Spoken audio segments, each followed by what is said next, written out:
industry-based learning. Inspiration. This is the division of Panabo City, the forefront of eradicating illiteracy.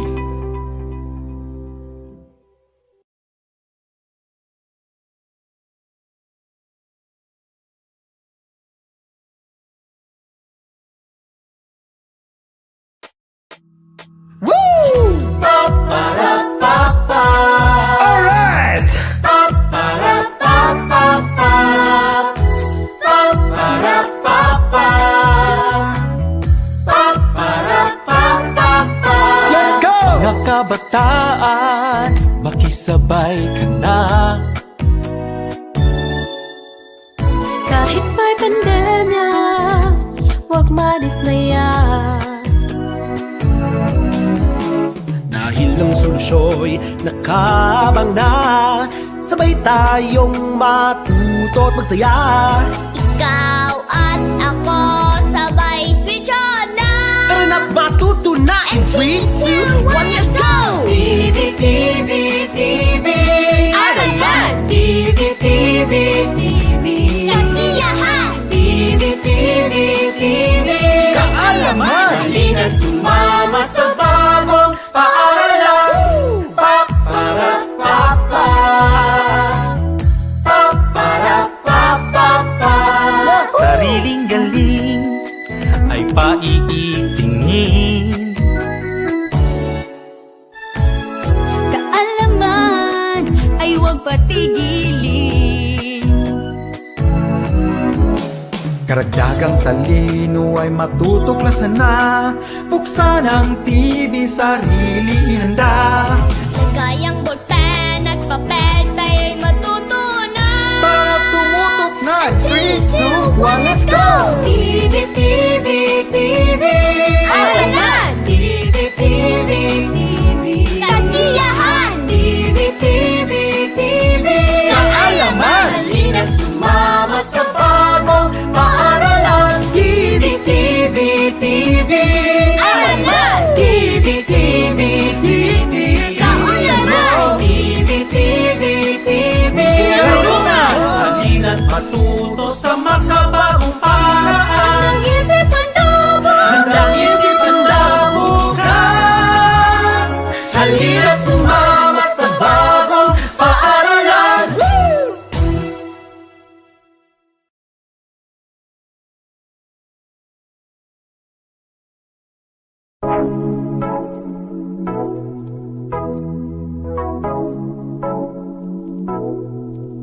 responding to the challenge nowadays, embracing the new normal teaching ways.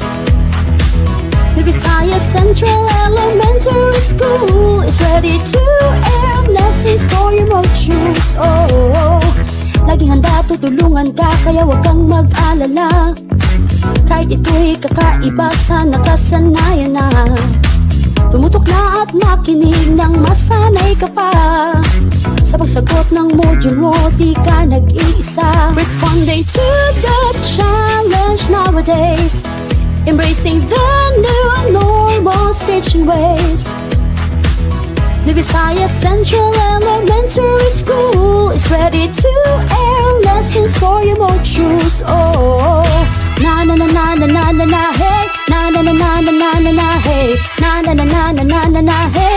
AM radio for a good start. You are now listening to New Visayas on Air 99.0 AM radio for a good start.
Paminog ka sumanaman migtokul to langit, woy migtumpi to tanok kasublan maroson no kunog kailingan. Kamigbalin tutuan noy, no sob-sob to kanamin gaynawa, woy migpunan to kanamin umul tumulo na anon na, no migpogpono so init ampaw to ingod. So ini kay kunto manaman amoy no ritibulsan to langit og sampit tumaroson nun ngaran na, dumat to kay kon mo pansingan na, kakalayag tahon liyag karang panayangan na, pamulingan mandalingan, woy tumo dumapad sublapad erit harikala namigbahayan no to katongoda topog nongnong topog pataha oyog patanod-tanod kanami tomatolos nun tularo no nakabaglit get ampot kawayhana oyaw kaasolom duok ko pianan na, woy katubungan na, magbabayo sa ini ka ko din tugtubaro na, igbohoy kuro giyo koy ko ka magbabayon mamintoran manama no olog nogdayrayon.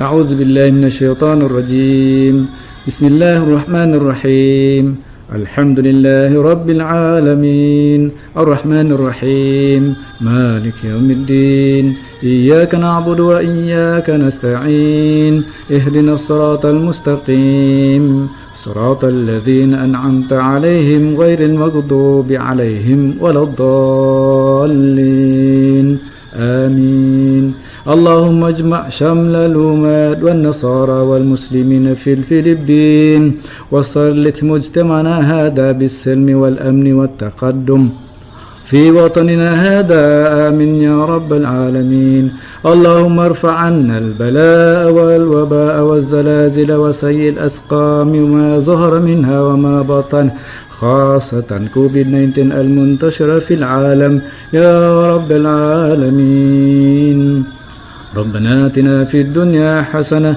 وفي الآخرة حسنة وقنا عذاب النار وصل اللهم على سيدنا محمد وعلى آله وصحبه وسلم آمين يا رب العالمين.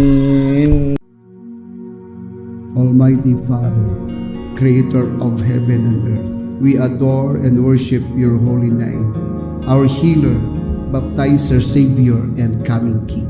We stand in awe to your every creation in land, seas, and air. We humble ourselves, asking for forgiveness for our trespasses. Purify us, cleanse us, make us worthy to call upon you. We thank you, God, for the salvation you freely gave through Jesus. Today we call unto you to bless us and be a blessing to others. Empower our leaders, our teachers, give courage to the parents and inspiration to the young ones. May we always celebrate life and love. May we always acknowledge that without you, we are nothing. This we pray in the name of the Father, the Son, and of the Holy Spirit. Amen.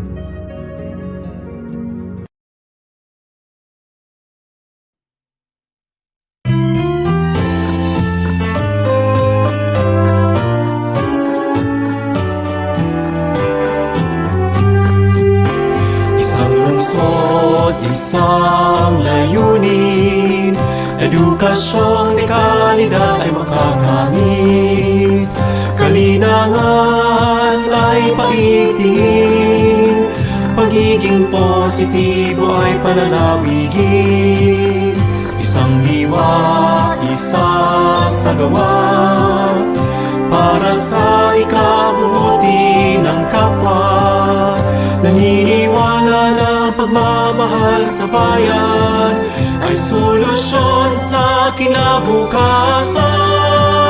Edukasyon sa Panabo, panalo, Panabo ang sigurado.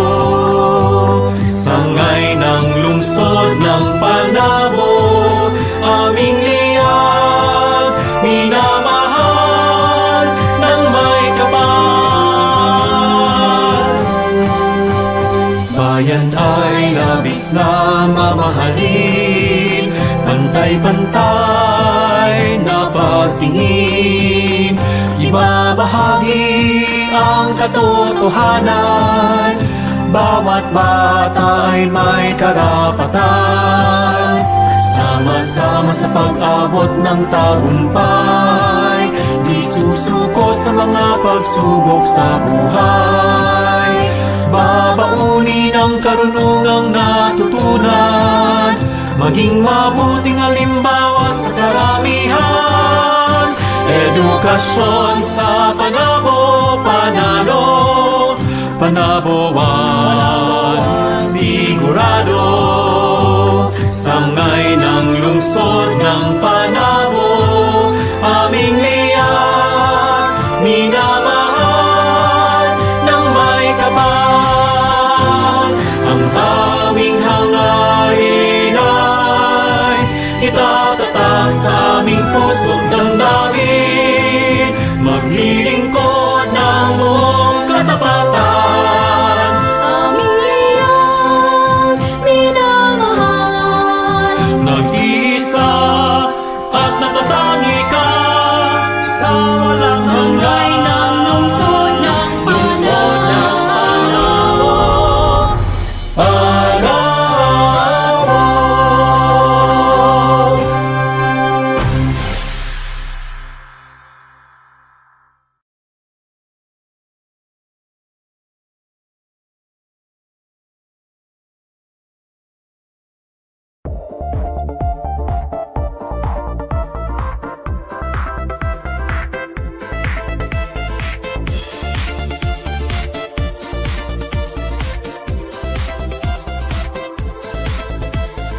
Gising sa umaga, mundo'y naging iba. Si COVID-19, bigla lang dumating. Tayo ay lockdown at home quarantine. At kailangan pa may social distancing. Nalulungkot ka ba? Ika'y nababagot. Huwag mag-alala dahil kami ay may sagot. Gabay sa iyong pagbasa, si mama at papa, si ate, si kuya, pati na rin si lolo at lola. Sa Reading Delights, tuloy ang pagbasa. Sa Reading Delights, tuloy ang ligaya. Bawat bata, bumabasa. Kahit panahon ng pandemya, we embrace the new normal. Tuloy ang pagbasa, tuloy ang ligaya. Oh, oh. Tuloy ang pagbasa. Oh, oh. Sa FF Panabo City, ito ang ating bida. Reading the Lights, ito ang ating programa. Sinusulong ang love sa pagbabasa. Ipagpatuloy natin ang nasimula na. Basic curriculum ating ipinatupad. Home remedial reading ay namayagpag. Modular at radio-based learning modality. TV online ay di pa huli. Sa Reading Delights, tuloy ang pagbasa. Sa Reading Delights, tuloy ang ligaya. Bawat bata, bumabasa. Kahit panahon ng pandemya, we embrace the new normal. Tuloy ang pagbasa. Sa Reading Delights, tuloy ang pagbasa. Sa Reading Delights, tuloy ang ligaya. Bawat bata, bumabasa. Kahit panahon ng pandemya, we embrace the new normal. Tuloy ang pagbasa. Tuloy ang ligaya. Oh, oh. Tuloy ang pagbasa. Oh, oh. Tuloy ang ligaya.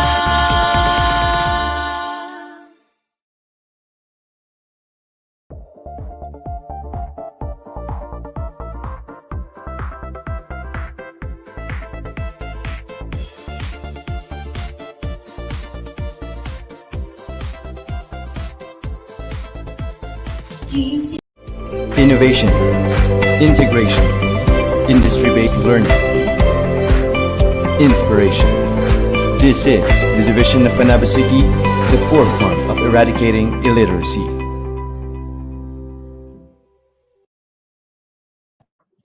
Good morning, New Visayas. Good morning, Panabo City. Mabuhay po ang Panabo City Division. Today is Friday, and when it is Friday, it's Reading Day. Ayan po. I am your host for today. I am Teacher Sheila Marie Estes Reyes. At magsama-sama na naman tayo sa ating panibagong episode ngayon sa ating Unlimited Stories for Reading Delights. Ayan po, today is March 19, 2022. Ayan po, welcome po dito sa ating programa. And I'm sure na inaabangan na naman ng ating mga learners dito sa Panabo City Division ang ating mga pagkukwento na ihahatid sa atin ng mga ating kaguruan dito sa Panabo City Division na siguradong kapupulutan ng magagandang aral. Pero bago tayo dumako sa ating pagkukwento ngayong umaga, hayaan niyo pong batiin muna natin ang ating mga DepEd officials headed by our Schools Division Superintendents, Dr. Reynante Solitario. Magandang umaga po, sir. And of course, to our ASTS, Ma'am Febigay Refamonte, and of course to our CID Chief, Sir Januario Yamota, and of course, Ma'am Ailina Nuevo, our SGOD Chief, at sa lahat po ng ating mga Education Program Supervisors. Magandang umaga din po. Our Education Program Supervisor in Reading, as well as our Division Reading Coordinator. Ayan po, Ma'am Maria Perpetua Angelica Giselle. And of course, to our Education Supervisor in Filipino, Sir Peter Mijares. To our Education Program Supervisor in MTV, Ma'am Joanne Aguilar. And of course, sa ating lahat ng mga Education Program Supervisors, magandang umaga po sa ating lahat. And of course, babatiin din natin ang ating mga public schools, district supervisors, public elementary and secondary school heads. Ayan po, magandang umaga po sa ating lahat. At hindi din natin kakalimutan na batiin ang ating mga parents and guardians na siguradong sumusubaybay din sa atin ngayong umaga kasama ang kanilang mga kabataan, kasama ang kanilang mga anak upang mas masubaybayan pa nila ang mga matututunan ng kanilang mga learners o ating mga learners today. Ayan po, binabati din natin lahat ng ating mga suking pakinig. Ayan po, dyan lamang sa New Visayas On Air 99.0 AIM Radio for a Good Start. Ayan po sa ating mga suki dyan sa Himpapawid na daghan kay salamat sa inyong pagpaminaw o maayong buntag kanatungtanan. And of course, hindi din natin makakalimutan na batiin ang lahat ng ating mga avid viewers and listeners dyan sa FB page natin sa Panabo City Division, Reading Delights. Good morning po sa ating lahat. Huwag natin kalimutang mag-like, mag-share, at mag-react dyan po sa ating comment section. And of course, lahat po ng ating mga viewers and listeners natin dyan sa ating FB Live, we're encouraging you then na sa matag human nato sa ato ang mga ginatawag nga pagkukwento. We are encouraging everybody na magbutang taog mga emoticons. Ayan po, mag-react tayo ng mga emoticons natin dyan. Ayan, to involve more, or this is part of our involvement or engagement sa ating programa ngayong umaga. And of course, alam natin na handang-handa na ang lahat sa ating pagkukwento ngayong umaga. So, tayo po ay magpo-proceed, but before that, wag nating kalimutan din i-shout out ang ating mga school and of course sa ating mga reading programs. Ayan, so mag-say hello tayo dyan and wag natin say proud tayo sa ating school at sa ating reading program. Ayan po, i-comment natin dyan sa ating comment box. Ayan, at magbabasa tayo ng mga comments mamaya-maya together po sa ating mga story readers. Ayan, so siguradong handang-handa na ang lahat. Excited na ba tayo? Ayan. Give me a thumbs up. Ayan po, thumbs up po tayo. At tayo po ay mag-uumpisa na sa ating magandang mga pagkukwento ngayong umaga. Dito lamang sa Unlimited Stories for Reading Delights. Ayan po. So this time, Mag-uumpisa na tayo. Our first story reader is coming from Kabili. Ayan, elementary school. Kaway-kaway ang mga Kabili, taga Kabili Elementary School dyan. And ang kanilang principal po is si Ma'am Marjorie S. Baldestamon. Ayan. And the reading program is REACH. Ayan.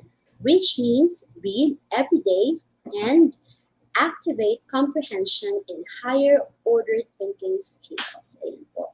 Ang iyahang istorya na iyahang isugid ka nato karong buntaga, naguluhan kini nga maulaw man kuuy kana ang iyahang istorya nga ihatag ka nato karon. Kini sinuwat ni Joanna L. Flores o gidibuho kini ni Maria Emeline F. Alinas. Ayan. Please help me welcome our first story reader this very morning, Ma'am Castorlita Gallardo Francisco. Innovation, integration, industry-based learning, inspiration. This is the division of Panabo City, the forefront of eradicating illiteracy.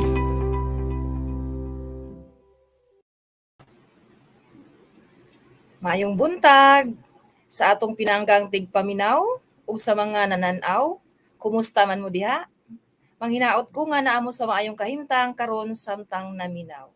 Ako di ay si Teacher Castrolita Gallardo Francisco, magtutudlo sa unang ang-ang sa Kabili Elementary School. Aduna ako'y maanindot nga istorya sa MTB nga akong ipadangat dinhi sa Panabo City Division Unlimited Stories for Reading Delights. Nga kakuhaan ninyo og maayong pagtulunan og inspirasyon. Karon, akong ipaila-ila sa inyo ang akong pupil interactor. Gikan gihapon kini sa Kabili Elementary School, estudyante sa ikatulong ang si Erica Archilin Bulinas. Kumusta man ka, Erica? Maayo man po, ma'am. Excited ka na ba maminaw og mutubag sa atong mga pangutana? Opo, ma'am. Okay, karon kay andam naman ka maminaw ug labi na sa atong mga viewers. Tara, magsugod na ta. Ang atong istorya karon nag-uluhan. Maulaw man ko uy. Sinulat kini ni Joanna L. Flores o gidibuho ni Maria Emeline F. Alinas.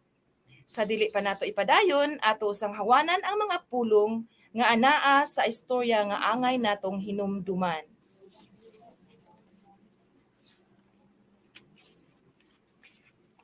Una, maulaw. Usa kini ka kinaiya nga kulang og pagsalig sa kaugalingon. Ikaduha, magtiayon o mag-asawa.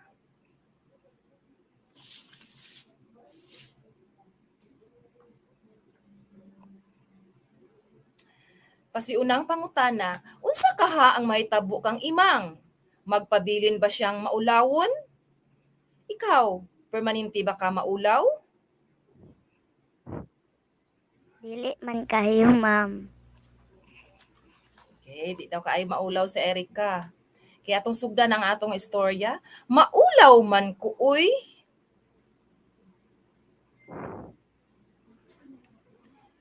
Sa Barrio Bibo, naay usa ka bata nga ginganlan og imang. Anak siya sa magtiayong tatay Carding ug nanay Susan. Kini si imang grabe gyud ka maulawon. Halos dili mo gawa sa balay kung dili pugson sa iyang ginikanan. Pangutana, unsa ang kinaiya ni imang?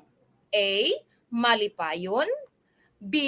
Maabtikon, C. Maulawon, D. Makugihon. Kay Erica, unsa ang imuhang tubag? Letrang C, maulawon. Okay, tan-awon nato diri sa atong comment box. Okay, si Charmy Viralyo naka-answer og letter C. Si Renalyn Quinyo, letter C. Okay, si Ivy Pugoy, si Sofia Hill, letter C. So ang tamang tubag, letrang Si maulawon. Tama si Erika. Tama sila sa ilang tubag. Okay, atong ipadayon. Imang, imang, dali sa ragod. Pagpalit sa didto og mantika kay magprito ko. Tawag sa iyang nanay. Nay, maulaw man ko uy. Tubag ni imang. Nak, dili man na maayo nga permanente na lang ka maulaw. Kinahanglan gyud nga naa kay kumpiyansa sa imong kaugalingon. Sulti sa iyang nanay. Usa ka adlaw, giuban si imang sa iyang nanay ug tatay sa palengke. Nay, dili lang ko muuban. Maulaw man ko uy. Ayaw ka ulaw nak. Didto daghan kag klase-klaseng makit-an. Perting gunit ni imang sa saya sa iyang nanay nga nagtulo ang singot samtang gapadulong sila sa palengke. Pangutana, asa niadto sila imang? A. Sa palengke, B. Sa ospital, C. Sa eskwelahan, D. Sa mall. Kay Erika, unsa nga atong tubag? Letrang E sa palengke. Okay, letrang A kay Erika. Kang Agan, Sofia Hill, A. Kang Leonard Stefano. Okay, Sofia Hill, letter A. Okay, ang mga viewers, daghang nakatubag og letter A. So, ang hustong tubag, letrang A sa palengke. Tama. Itong ipadayon. Sa sulod sa palengke, nipiyong si imang. O gitabunan niya ang iyang mga dalunggan, kay gisabaan siya. Taod-taod, gibukad niya ang iyang mga mata. Ug kalit lang nawala sa iyang pananaw ang iyang nanay ug tatay. Nay, tay, asa na mo? Tawag ni imang. Nay, tay, asa na mo ba? Maulaw man ko diri uy. Usab ni imang. Pangutana, unsay nahitabo kang imang? A. Nakakita siya og kwarta. B. Gisakitan siya og ngipon. C. Nikanta siya. D. Nawala siya sa palengke. Okay, Erika, unsay ang imong tubag? Letrang D, nawala siya sa palengke. Okay, kay Erika, letrang D. Tan-aw nato diri sa comment box. Si Erich Paman, letter D. Si Maria Cahil Argilias, letter D. Kay daghan ang nakatubag og letter D. So ang tamang tubag, letrang D. Nawala siya sa palengke. Tama. Sige, atong ipadayon. Nakakita si imang og usa ka pulis. Mauya kining giduol. Apan siya nagduha-duha kay maulaw man siya mangutana. Bahala na. Mangutana gyud ko. Dili na ko maulaw. Sir, sir, tawag ni imang. O unsa man bata? Pangutana sa pulis. Nawala man gud ko. Nabulag man gud ko sa akong mga ginikanan. Hilak nga ingon ni imang. Unsa day imong pangalan ug pati na sa imong mga ginikanan? Pangutana sa pulis. Sir, ang akong pangalan kay si Imang Cruz. Ug ang akong mga ginikanan kay sila si Carding ug Susan Cruz. Tubag ni imang. Pangutana, kinsa ang giduulan ni imang aron mangayo og tabang? A. Magtutudlo. B. Doktor. C. Pulis. D. Tendera. Kay Erika, unsa imong tubag? Letrang C, pulis. Okay, ang tubag na Erika, letrang C. Okay, daghan po ang nakatubag diri sa mga viewers. So, ang tamang tubag, letrang Si, pulis, tama sila tanan. Okay, naminaw gyud sila. Sige, aram na itong ipadayon. Nagpuyo ako sa barangay Bibo, dugang pa ni Imang. Gihatod sa pulis si Imang sa ilahang balay. Didto, nakita niya iyang nanay nga nagbakho ug hinilak samtang gihikap sa iyang tatay ang likod ni ini. Nay, tay, naanagod ko. Nagkurog ang tingog ni Imang sa tumang kalipay. Anak, asa di ay ka ni adto? Kalitragog ka nawala sa among likod.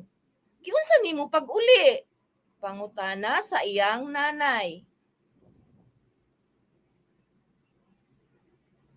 Nay, tay, wala gud ko maulaw nga mitug-an kay sir nga nawala ko. Mao iya kong gihatod, ingon ni Imang. Kung nagpabilin ko nga maulawon, dili na unta ko makauli karon. Dugang pa niya. Daghan kaayong salamat, sir. Pasalamat ni Tatay Carding. Walay sapayan. O Imang, atong sabot ha? Og nilakaw dayon ang pulis. Nak, unsay sabot ninyo? Natingala si Nanay Susan. Among sabot nay kay dili nagyug ko maulaw og kinahanglan na ako'y salig sa akong kaugalingon. Og gigakos si Imang sa iyang nanay og tatay.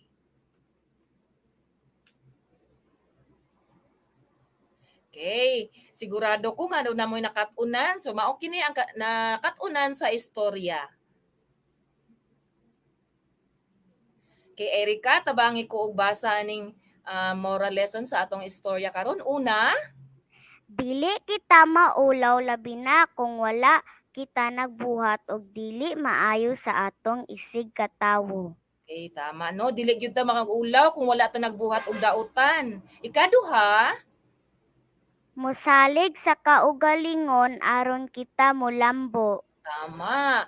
Kinahanglan aduna kay kumpiyansa sa imong kaugalingon.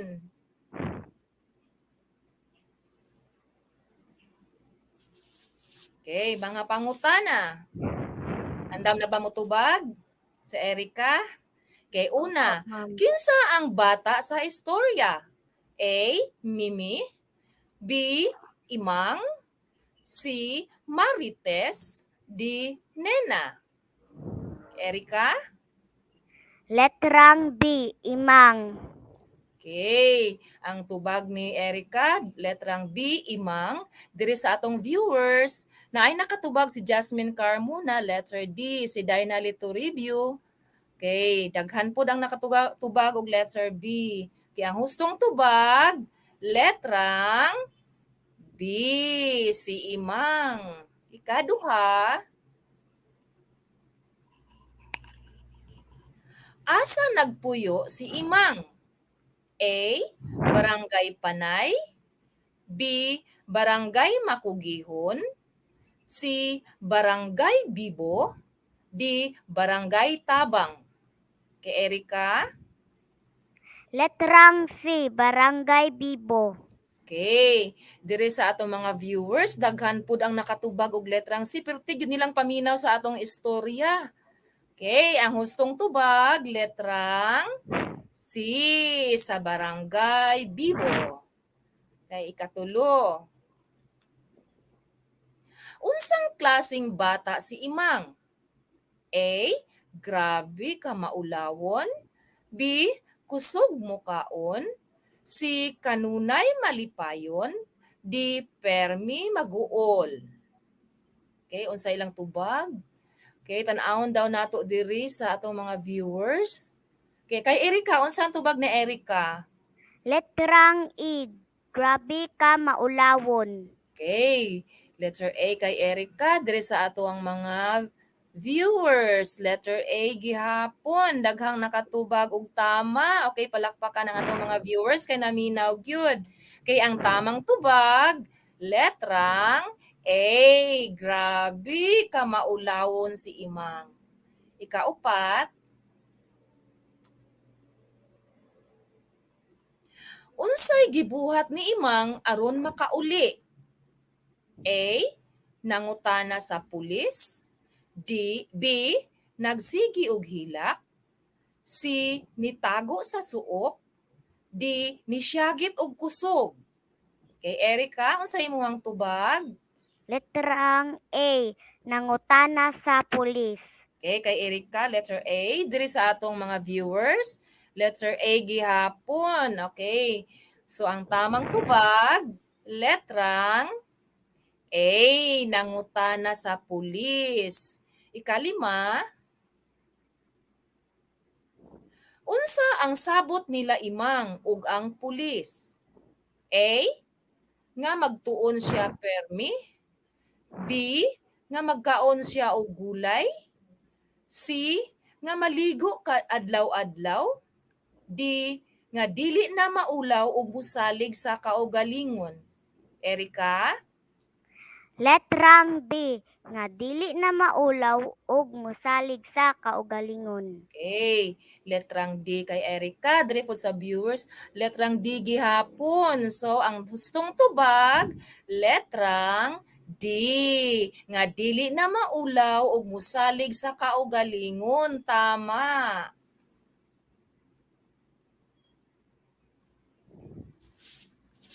Okay. Dinhi natapos ang atong istorya. Manghinaot ko nga aduna kamoy nakatunan. Gusto pud nako ipaabot ang akong dakong pasalamat sa mga taong naghatag nako og oportunidad nga makahatag og istorya sa atong mga kabataan, labi na sa imuha Erica Archilin Bulinas ug sa imong mga ginikanan sa ilang pagsuporta. Salamat sa akong mga kaubanang magtutudlo sa Kabili Elementary School. Sigurado ko nga nananaw sila karon, labi na sa among buutan ug malipayong mapinanggaong principal, Madam Marjorie S. Valdestamon. Sa makausa pa, ako di ay si Teacher Castorlita Gallardo Francisco, MTB School Coordinator. Sa sunod na pud natong panag-uban, ang Diyos magapanalangin kanato. Daghang salamat. Bye-bye. Bye-bye. Innovation, integration, industry-based learning, inspiration. This is the division of Panabo City, the forefront of eradicating illiteracy. Ayan, maraming salamat po, Ma'am Castorlita Gallardo Francisco of Kabili Elementary School, together with her people interactor, Erica Archilian I. Bolinas. Ayan po, napakaganda po ng kanyang istorya na binahagi sa atin ngayong umaga. At ito po ay naghatid sa atin ng moral story. Dili kita maulaw, labi na kung wala kita naghimo o dili maayo sa atong isig katawo. Ikaduha nga moral lesson na gihatag niya, musalig sa kaugalingon aron kita mulanggo. Ayan, napakaganda ng kanyang ibinahagi sa atin ngayong umaga. Napaka-refreshing sa ating lahat. And this time, we would like to thank also once again, thank you Ma'am Castorlita Gallardo Francisco of Kabili Elementary School. Now, this time we're going to proceed to our next storyteller. Our next storyteller is coming from Rizal Elementary School, and their school principal is Ma'am Ramilin F. Antalan.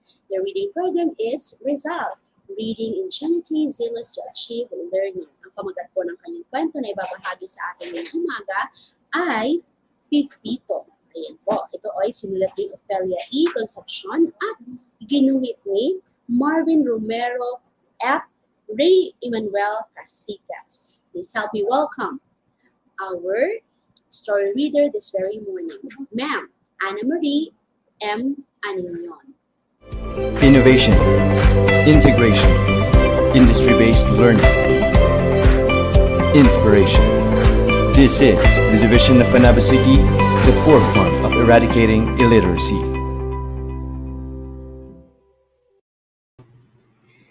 Magandang araw sa lahat. Narito na naman ako sa himpilan ito upang magbahagi ng isang kwento na tiyak nakapupulutan ng magandang aral. Kasama natin ngayon ay isang mag-aaral na magpapakita ng kanyang galing sa pag-unawa at pagsagot sa mga tanong. Siya ay si Marie. Andyan ka na ba, Marie? Opo, Kumusta ka, Marie? okay lang po. Okay. May sasabihin ka ba sa ating madla? Opo, magandang umaga sa lahat. Ako po ay si Marie Francine Dominic Arroquero ng Grade 2 SSES at nag-aaral sa Rizal Elementary School. Maraming salamat, Marie. Ang pamagat ng ating kwento ay si Pipito. Ngunit bago pa man magsimula, ay basahin at unawain muna natin ang mga salitang nakasulat sa talasalitaan. Unang salita, mapanganib. Ito ay isang bagay na maaari kang mapahamak, pagkabagot o pagkainip. Gagala, pumunta sa ibang lugar. Pagkandirit, ito ay ang paraan ng paglundag na isinasagawa gamit ang isang paalamang. Tirador, isang laruan o sandata na karaniwang kahugis ng titikway. Pasaway, mahilig kumilos o gumawa ng laban sa tuntunin o kaugalian. Paunang tanong, naranasan niyo na bang sumuway sa inyong mga magulang? Ano Opo, ang, ano ang kinahihinatnan ng inyong pagsuway? nagalit ang aking mga magulang. Okay. Sa karanasan ni Marie ay nagalit daw ang kanyang mga magulang. Sa ating madla, sa ating tagapakinig at tagapanood, naranasan niyo na ba mong sumuway sa inyong mga magulang?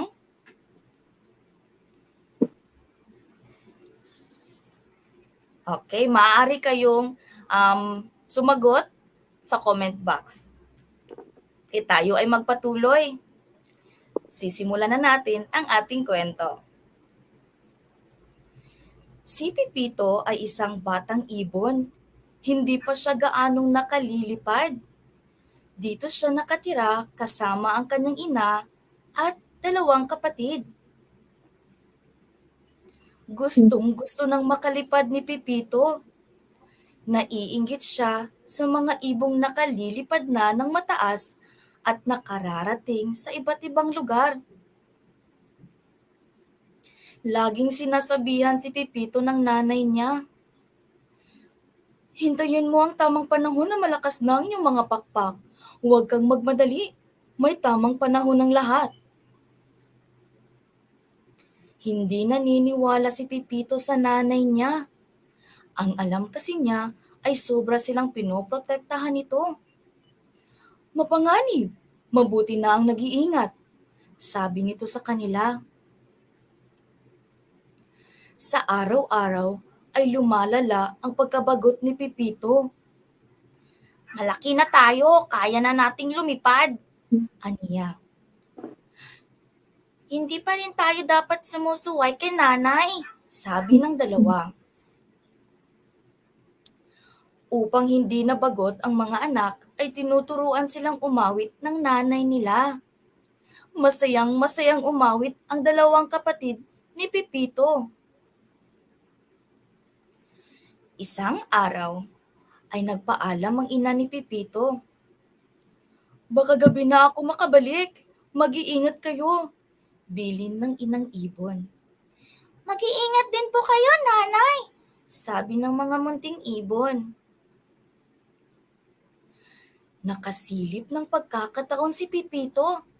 Gagala siya habang wala ang ina. "Sabi ni nanay ay dito lang tayo sa pugad," anang mga kapatid niya. "Sandali lang ako," sagot ni Pipito. Ano kaya ang maaaring mangyari kay Pipito?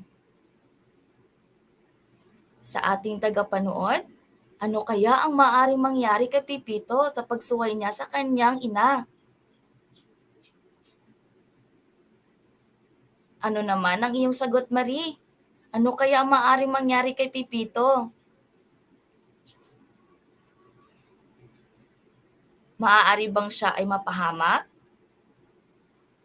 Sa Opo, kanyang... Opo. Tayo ay magpatuloy. Noong una ay pakandi-kandirit lang si Pipito. Sumunod ay lumipad na siya. Malakas na ang kanyang mga pakpak at nakalilipad na siya ng malayo at mataas. Kalilipad ay napalayo si Pipito. Sinundan kasi niya ang isang kawan ng mga ibon. Tuwang-tuwa siya. Hindi niya maipaliwanag ang nadarama. Nagulat si Pipito nang makitang isa-isang naglalaglagan mula sa ere ang mga ibon. Tinitirador pala ang mga ito ng mga ilang mga bata. Sa sobrang takot ay nagsiksik sa isang sulok si Pipito.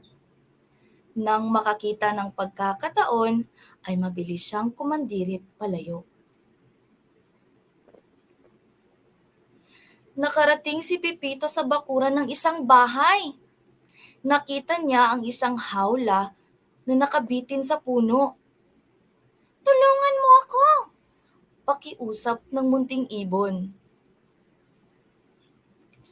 Tinuka ni Pipito ang taling lubid ng hawla. Nang mapatid ang tali, ay bumukas ang pinto. Nakawala ang nakakulong na ibon. "Salamat!" anito. Hindi pa nakapagpahinga si Pipito nang makita siya ng alagang pusa. Nilundag siya nito. Mabuti na lang at nakalipad agad siya. Sa paghahanap ng daan pauwi sa kanila, ay may napansin si Pipito. Kakaunti na ang mga puno na maaaring dapuan. Ang mga sapa at daluyan ng tubig ay marurumi at hindi na maaaring inuman. Sa iyong palagay, bakit kaya kaunti na lang ang mga puno na maaaring dapuan? At bakit ang mga sapa at daluyan ng tubig ay marurumi at hindi na maaaring inuman? Maaari bang sumagot ang ating mga tagapanood? Bakit kaya kaunti na lang ang mga puno na maaaring dapuan? Sino kaya ang may gawa nito? At bakit ang mga sapa at daluyan ng tubig ay marurumi at hindi na maaaring inuman?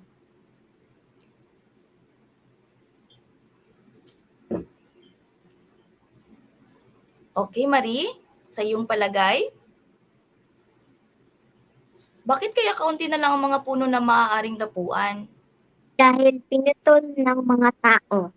Okay, maaaring pinutol ng mga tao, sabi din ni Sophia Hill. Dahil sa mga mangangaso? Sabi ni Opo. Stephen. Okay, bakit ang mga sapa at daluyan ng tubig ay marurumi at hindi na maaaring inuman? Dahil sa mga basura. Tama, magaling. Sabi ni Lisel, dahil sa mga basurang itinapon ng mga tao, kaya hindi na maaaring inuman. Sabi ni Rojan, mga tao ang mga may gawa nito. Sabi din ni Sofia, puno na ng mga basura, marahil ang mga ilog. Okay, tayo ay magpatuloy. Maraming salamat sa inyong mga sagot. Mapanganib din sa isang ibon ang makita ng mga tao. Binabato sila ng mga bata at pinaglalaruan. Hinuhuli naman sila ng mga matatanda para ipagbili o kainin. Kawawa naman ng mga ibon. Noon, naisip ni Pipito kung bakit gayon na lang ang paalala ng nanay niya. Huwag silang aalis o lalayo sa pugad. Doon kasi ay ligtas sila. Kung kayo ang nasa kalagayan ni Pipito sa panahong iyon, ano ang iyong mararamdaman?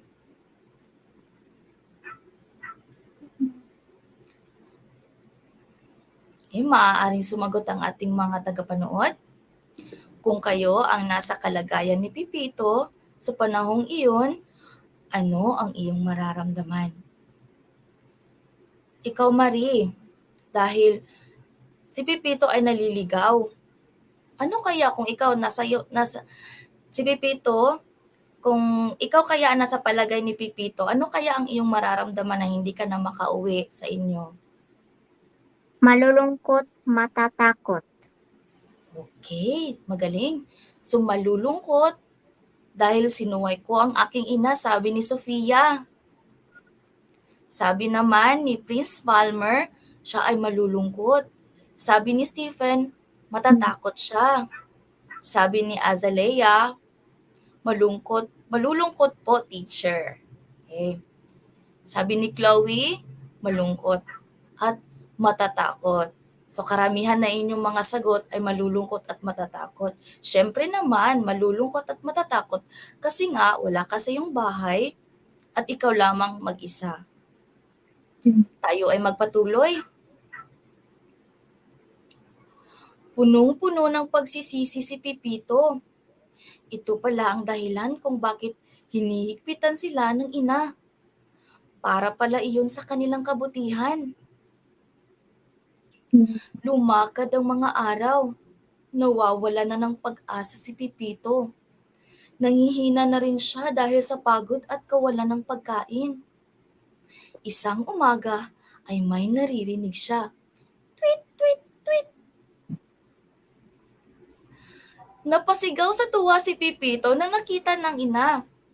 Hindi tumigil sa paghahanap ang ibang ibon hanggat sa makita siya. Patawad po, inay! Umiiyak niyang sabi.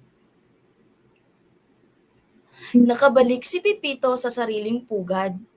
Sa piling ng ina at mga kapatid ay hindi na siya maghahangad na lumayo. Alam na niya ang kapalit kapag nagiging pasaway na anak. At doon nagtatapos ang ating kwento. Nagustuhan niyo ba ang ating kwento sa araw na ito?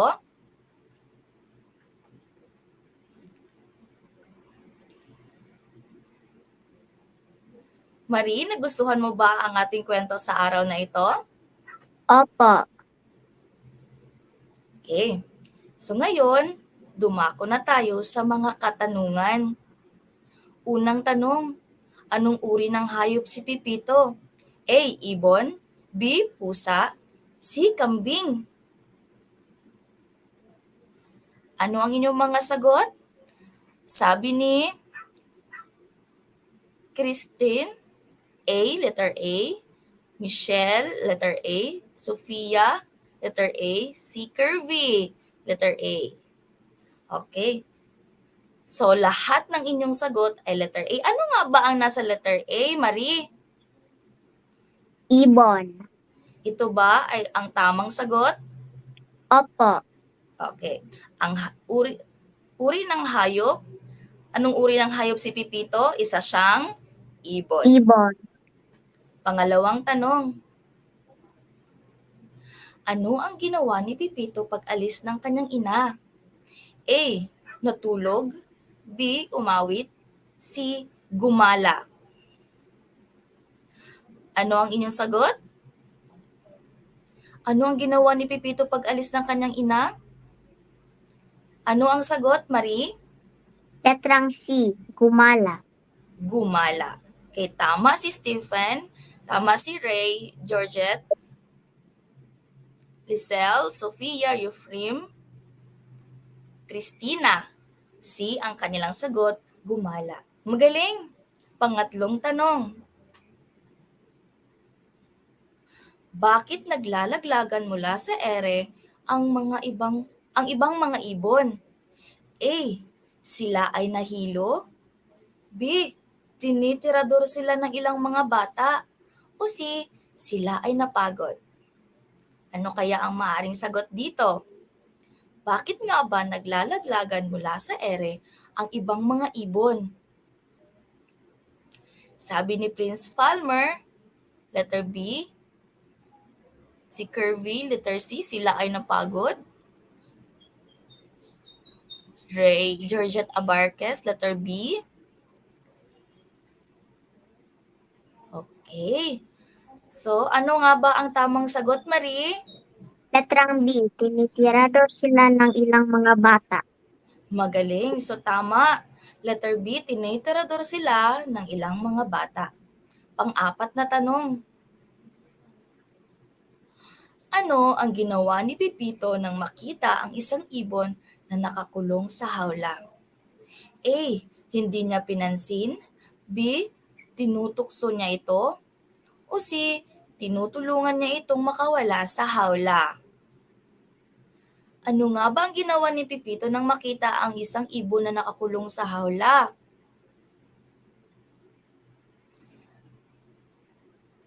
Okay, ang ilang mga sagot, letter C. May sumagot ng letter A. Hindi niya pinansin. Okay, karamihan ng mga sagot ay letter C. So nakinig talaga sila sa ating kwento kanina. Ano nga ba ang tamang sagot, Marie? Letrang C, tinulungan niya itong makawala sa hawla. Tama. Tinulungan ni Pipito ang ibon na nakakulong sa hawla na makawala ito. Panglimang tanong,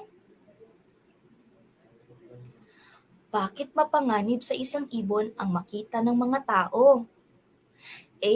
Dahil binabato sila ng mga bata at pinaglalaruan. B. Baka magkasakit sila. O C. Dahil kinamumuhian sila ng mga tao. Ano ba ang tamang sagot, Marie?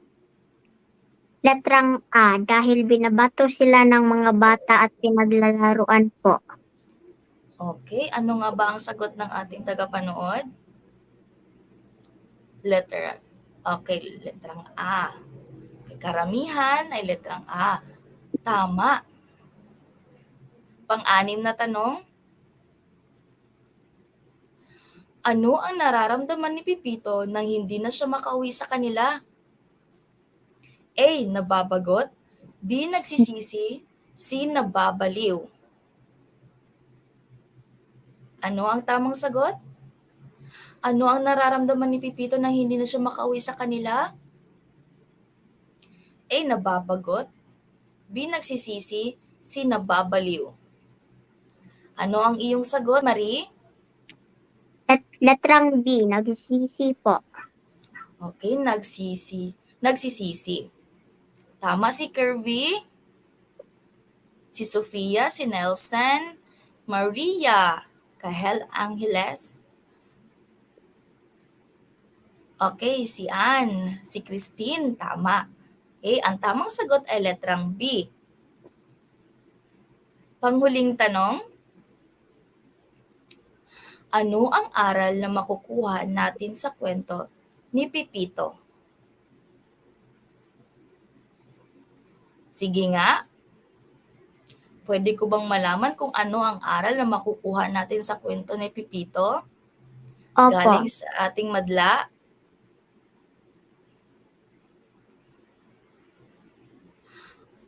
Okay.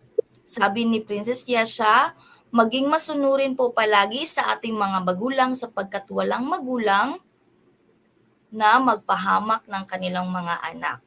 Sabi ni Christine, makinig sa magulang. Sabi ni Sofia, sumunod sa mga magulang. Tama. Okay.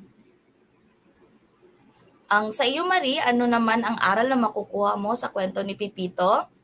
Ang aral na nakuha ko sa kwento ni Pipito ay dapat palaging sundin ang utos ng mga magulang. Okay, tama.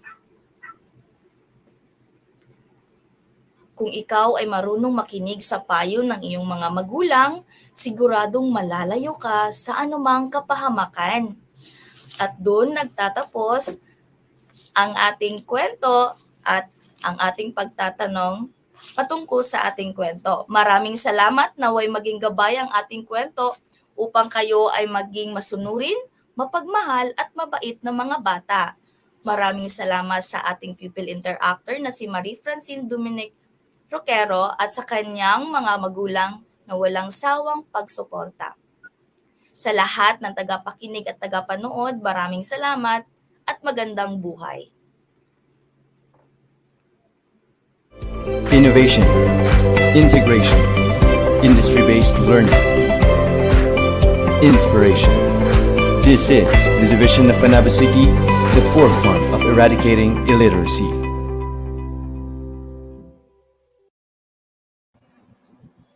Thank you po, Ma'am Anna Marie M. Aningleon of Rizal Elementary School, together with their people interactor, Marie Francine Dominic Roquero. Ayan po. At ang kanilang ibinahagi sa atin ay ang kwento ni Pipito na may moral na ibinahagi sa atin.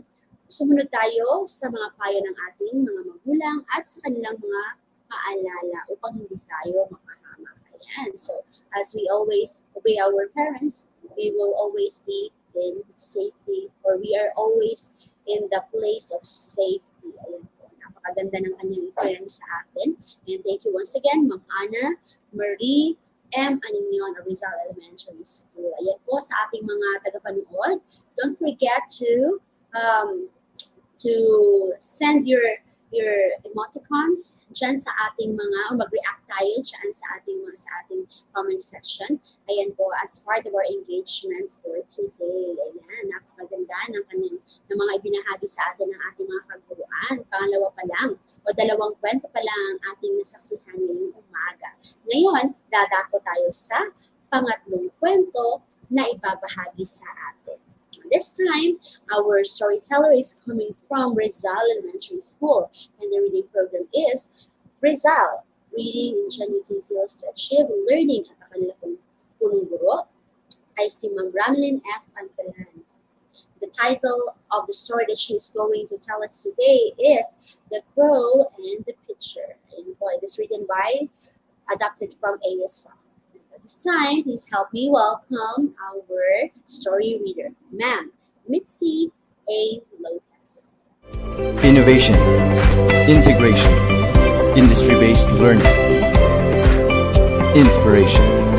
This is the division of Panabo City, the forefront of eradicating illiteracy.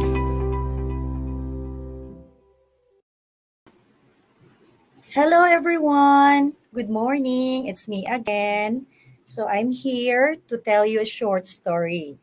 I'm going to tell myself. I am Mitzi A. Lopez from Rizal Elementary School, a grade 3 teacher. With me is my pupil interactor from Rizal Elementary School, a grade 3 SSES. Hello, Miel. I'm Mary De Vera. Hello, Miel. What's up? How are you? Hello, Miel. Hi. Say hello to your audience. Di makita. Okay, how are you today? Are you okay? Are Hello, you teacher. excited? I'm good. Okay, that's fine. So, are you excited to be a part Hi, of our? everyone. Okay, continue. Then, are you excited, Miel, for our story today? Uh, Okay, are you excited for our story? Okay, so, late, uh, late. Yes, teacher. okay, that's good. So, before I'm going to Yes, tell teacher. us, I'm excited. okay, very good. So that's nice to hear. Okay, before I'm going to read the story, the title of the story, and I have a question for you, Mielha, and also from the viewers, you can interact with it. So this is a crow. Okay, that is a crow. Miel, or from the audience, what can you say about the crow? Say something about the crow, Miel. And also from the audience, you can have your answers. You can write your answers from the comment box. Okay. So what can you say about the crow, Miel? The crow is a glossy black bird that has a harsh cry. Okay, that's it. Another one. This is a crow. Can you point to its wings? Okay, can you be able to point the wings? Okay, of course, we can be able to point the wings. Another one. This is a crow. Can you point to its beak? Okay, have you seen the beak, viewers and Miel? Of course. So that is the beak of a crow. Okay, and that's it. Another one. This is a picture. Okay, and I have a question. Miel, what can you say about the picture? Okay, have you any idea about say something about the picture? Okay, Miel, any answer about what would be a picture in your own idea?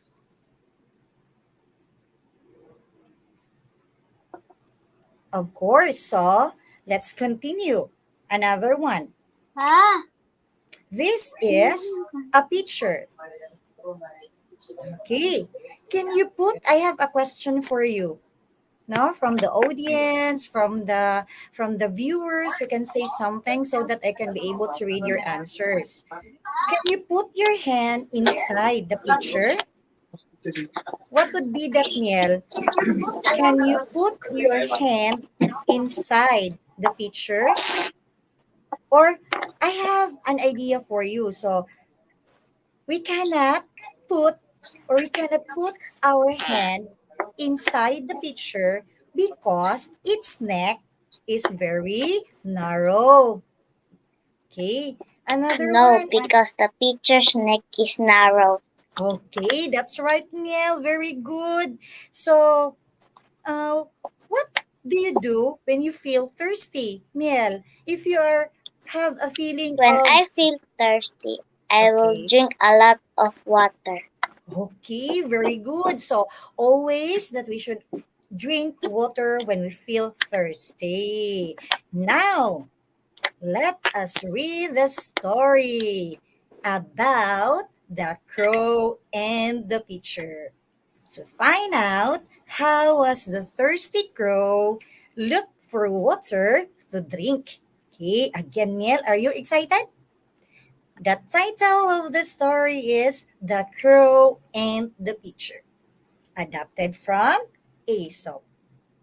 But before that, I have some word for us to inculcate its meaning. Number one is water. A water, it is a clear liquid without color or taste that falls from the sky and is necessary for people, animal, and plant life.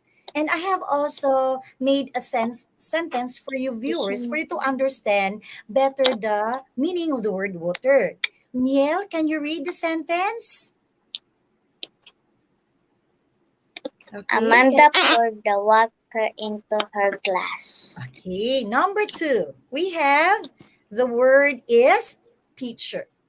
It is a container for holding and pouring liquids that usually has a lip or spout and a handle.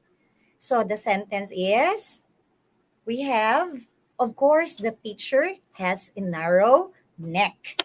Next word. We have, what's the word, Miel? It is, what is the word? It is a beak. A beak is the hard pointed part of a bird's mouth. Okay? And the sentence is, can you read it for us, Miel? The sentence about the word beak. Okay, can you read it, Miel, about the sentence? So, the crow has a long beak. Okay, next we have, it is a crow. You know what? A crow is a large black bird with a loud and pleasant voice. Again, Neil, can you hear me? Can you be able to read for us the sentence, Neil? Okay, can you read it for us, Neil, the sentence about the word crow? Okay, Neil? The crow pick some stone and drop them into the pitcher one by one. Okay, and that's it. And that's all the ano. Another one is we have also thirsty. Thirsty is having a feeling of thirst. Need to drink something like water or lemonade. So, Miel, can you hear me? Can you hear teacher Meet? So, can you be able to read the sentence about the word thirsty? Okay? Miel, can you read the sentence for us? So, the girl is thirsty. So, she wanted to drink plenty of lemonade. And that's all the words that we can be able to encounter from the story. I'll repeat. The title of the story is The Crow and the Pitcher, adapted from Aesop. On a hot summer day, a thirsty crow looked for water to drink. It's hot! I'm thirsty, said the crow. I need to find water. The crow flew from one place to another, looking for water to drink. Okay, and I have also here a questions and discussions. So all the viewers can be able to answer. You just write your answer under the comment box. Question number 1. At the beginning of the story, what did the thirsty crow do? A. Is it the crow was dancing? B. The thirsty crow was mad. And C. The thirsty crow looked for water to drink. Viewers and Miel, what would be your answer? Can you give me the correct or exact answer, Miel, for us? What would be your answer, Miel? Letter? Letter? What? Okay, let us find out. Here we go. We have plenty of answers here from Sophia. We have letter C from Johan, letter C, and from Tristan, letter C. So let's find out what would be the answer. The answer is, of course, letter C. The thirsty crow looked for water to drink. And all of the viewers get a correct answer. Very good. Okay, next. Okay, another one. The crow flew from one place to another, looking for water to drink. Then he finally found a pitcher near a well, but there was only little water in the pitcher. Okay, and I have also another questions for the viewers and of course to Miel, no? So questions we have, what do you think the crow felt when he could not drink? A. The thirsty crow will asleep. Okay. B. The thirsty crow is happy. And C. The thirsty crow is sad. Okay. So what would be the answer?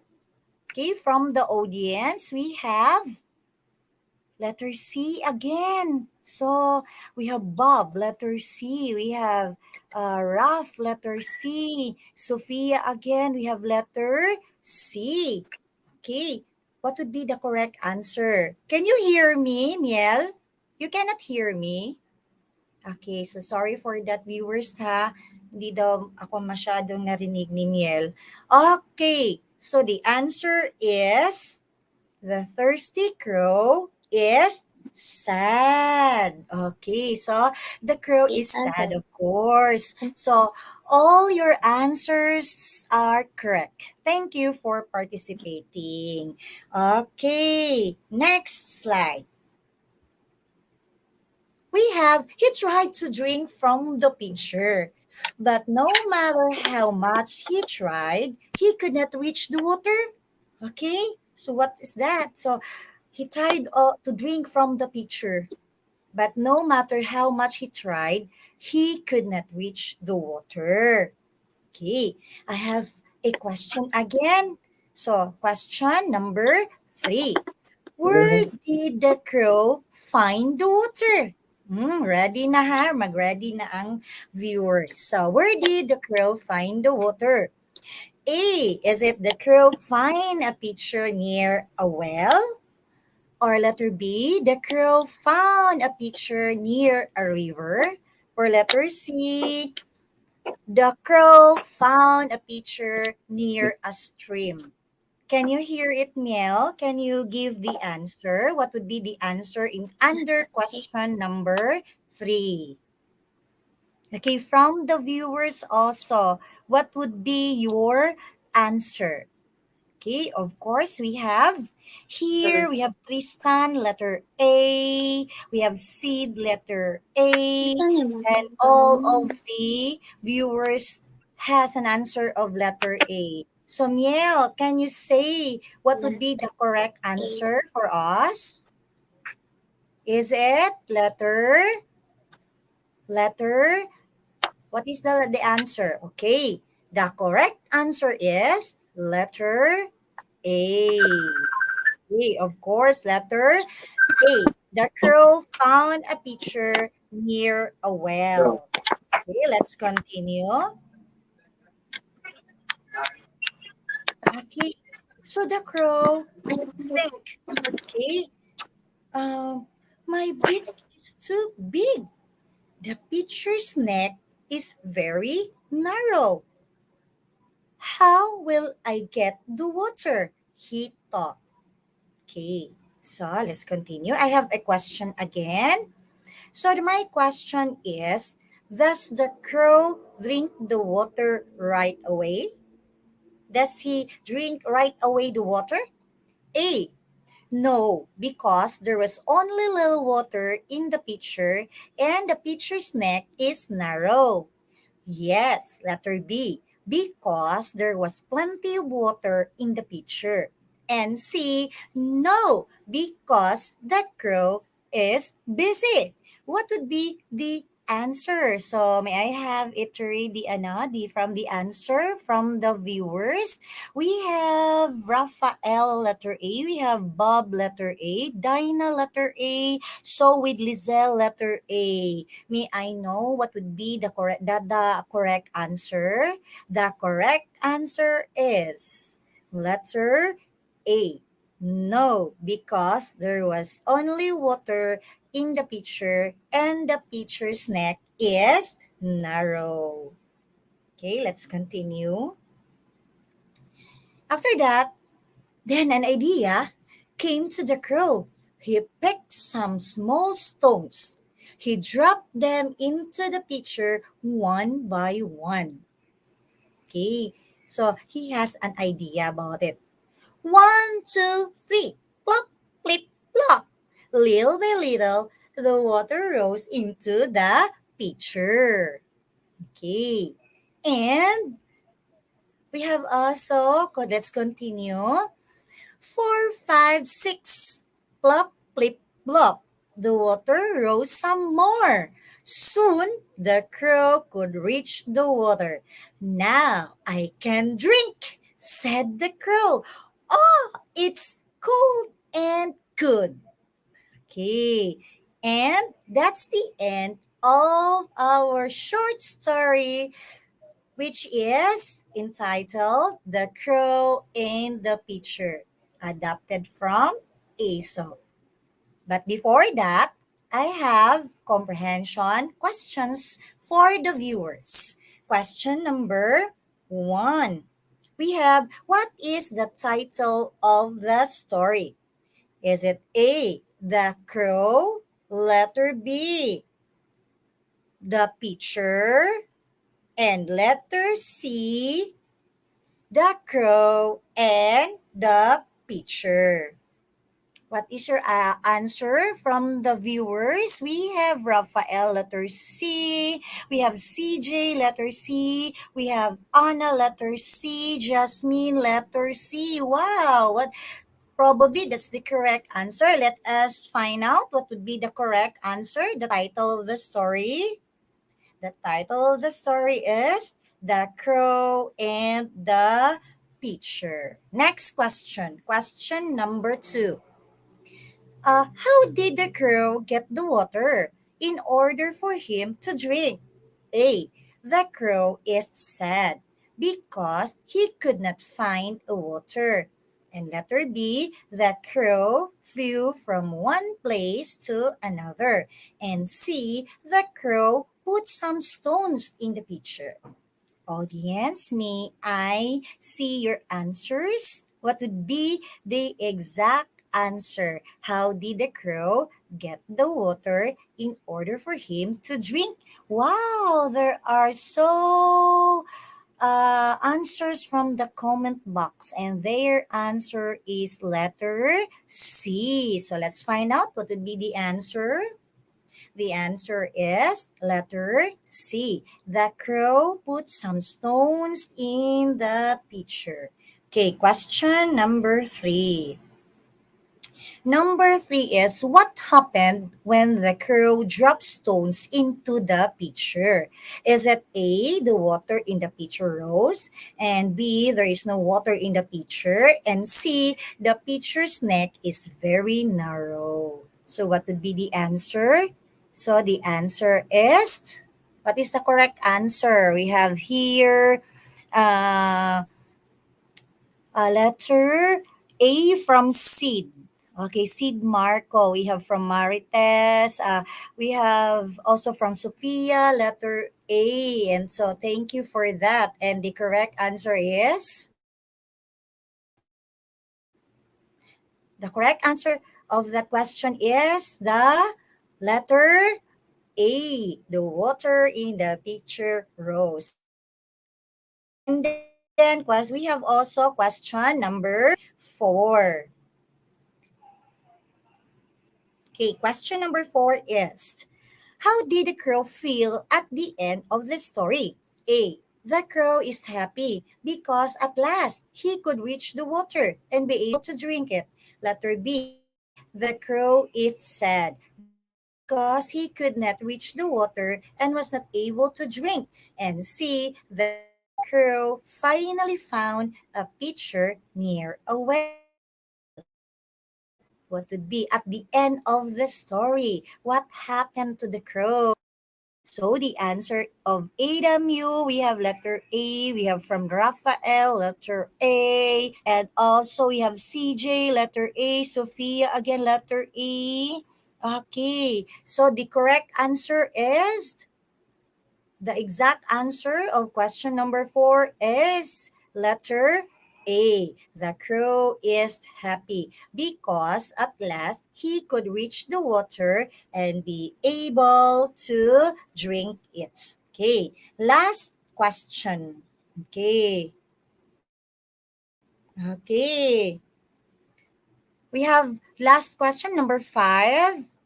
We have, in what way can you be smart like the crow? Okay, that's a very interesting question. Letter A, always find a solution in every obstacle that may arise in every situation. And letter B, the crow is always sleeping, and that is why he could not find a water.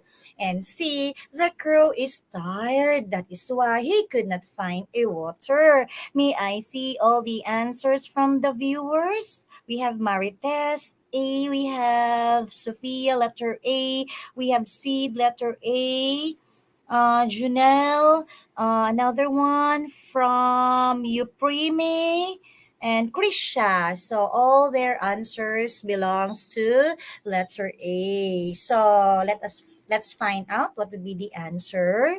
The answer is, always find a solution in every obstacle that may arise in every situation. Okay, and hope you be able to understand the entire story and you enjoyed watching it.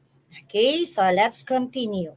So at this time, we have also, it's moral lesson of the story. I have a question for you, viewers. No, you can get a paper and a pencil or even a ball pen.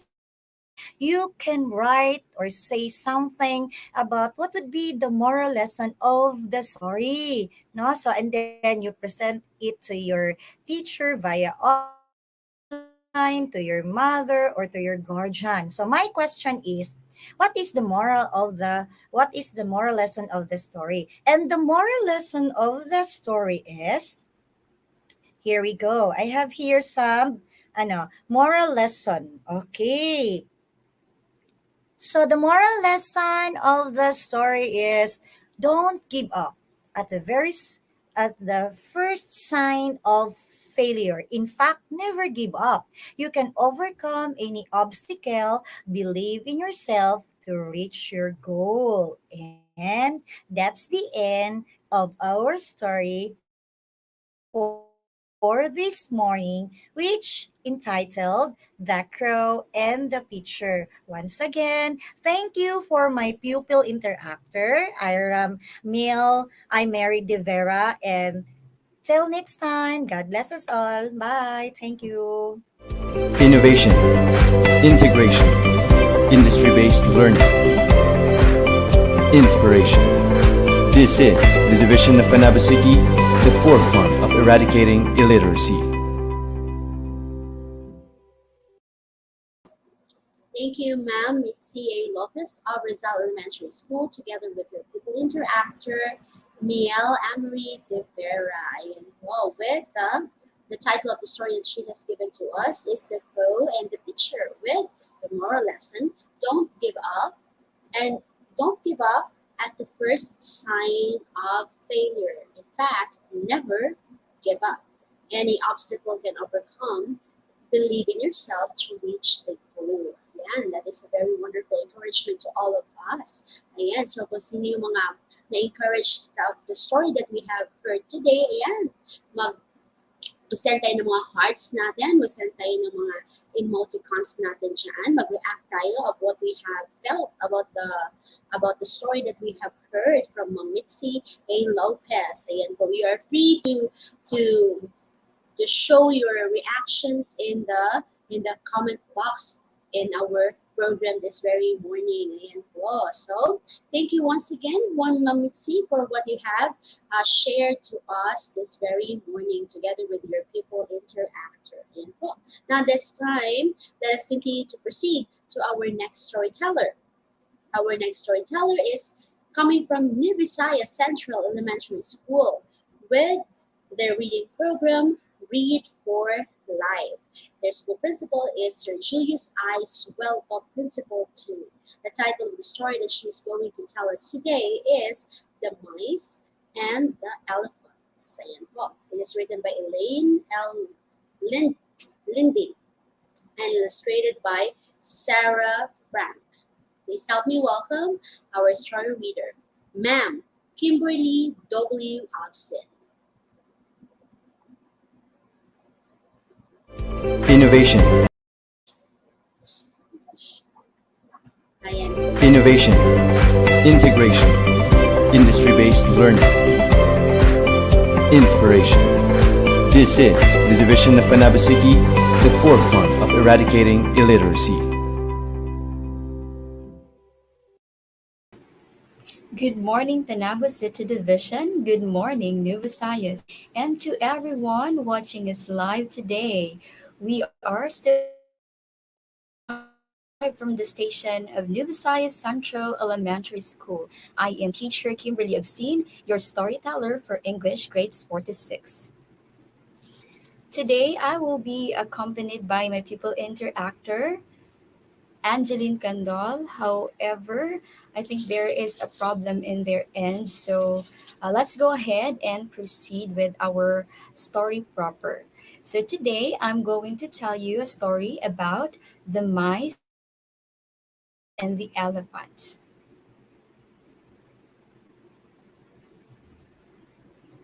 All right, let's have first the background of the story. So the mice and the elephants is from the Panchatan Panchatantra, translated from the Sanskrit by Arthur W. Ryder in 1956. It was adapted by Elaine Lindy in 2019, and it is illustrated by Sarah Frank.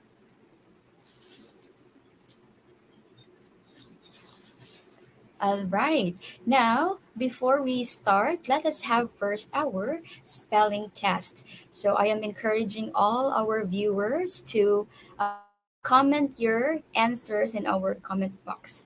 All right, let's have our first word for today. Spell the word desert. Again, spell the word desert.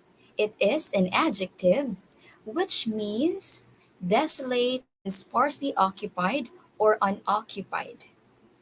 Again, spell the word desert. It is an adjective which means desolate and sparsely occupied or unoccupied. So we have from Jasmine Carmona, Dessert, from Maria Pelayo, Dessert. So the correct spelling is, let's find out. All right, it's Dessert. So let's have our sentence. I live in a desert island. Now let's proceed to the second word. All right, spell the word tunnel. Again, spell the word tunnel. It is a noun which means an artificial underground passage. Again, spell the word tunnel. It is a noun which means an artificial underground passage. All right, let's check your answers here. We have from Dinah Toribio, we have Tunnel. We also have from Nori May Hermosa, Tunnel. Now let's find out. The correct spelling is Tunnel.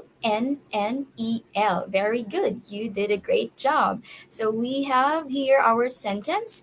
The train went into the tunnel. Okay, now let's have our third and final word. Spell the word feast. Again, spell the word feast. It is a noun which means a large meal, typically one in celebration of something. Again, it is a noun which means a large meal, typically one in celebration of something. Spell the word feast. We have here from Jasmine Carmona, Feast. We have also from Liza Luzon, Feast. All right, so let's find out the correct spelling. Okay, we have here Feast. You got it right. Now let's read the sentence. They had a midnight feast in their tents. Now let's begin our story.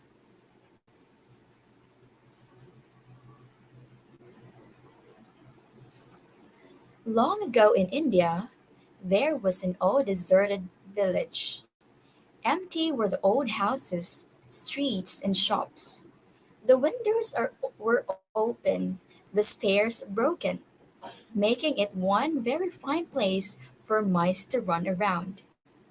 In fact, the mice had been happily living in this area for hundreds of years, even before the people had come in the first place to build a village and then left.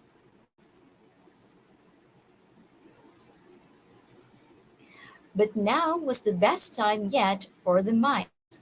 They made tunnels all through those fine old homes and buildings, forming great mazes. What good times they had with their many dinner parties and festivals, weddings and feasts. And so time passed.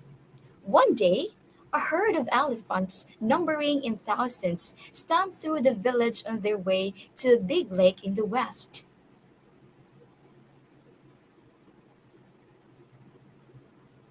All the elephants were thinking about as they marched was how good it would be to jump in that lake for a cool swim. They did not know that as they marched through the village, those big elephant feet were stamping down on the web of mazes and tunnels the mice had made. What a mess the elephants left behind! The mice quickly held a meeting. If the herd comes back this way again, our community is doomed, cried one mouse. We won't stand a chance, cried another. Now, I have a question for everybody. So we have here who marched through the old village? Again, who marched through the old village? Right, we have from Ephraim, three elephants.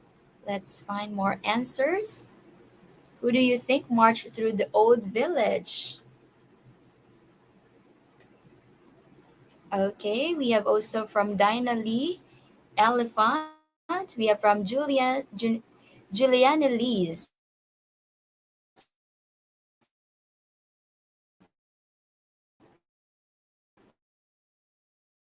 also elephants. Okay, very good.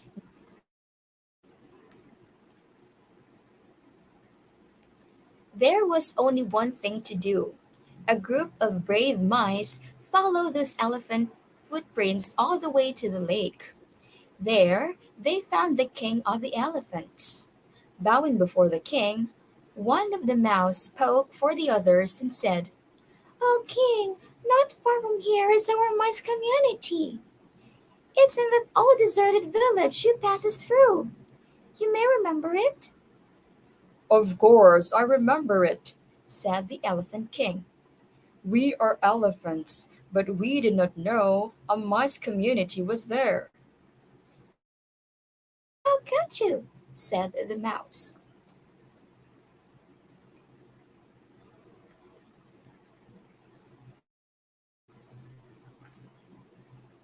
"But your herd stamped out many of the homes where we have lived for hundreds of years. If you were to return the same way, that would surely be the end of us. We are small and you're big. We must ask you, please. Won't you find another way to go home? Who knows? Maybe someday we mice can help you too." The Elephant King smiled.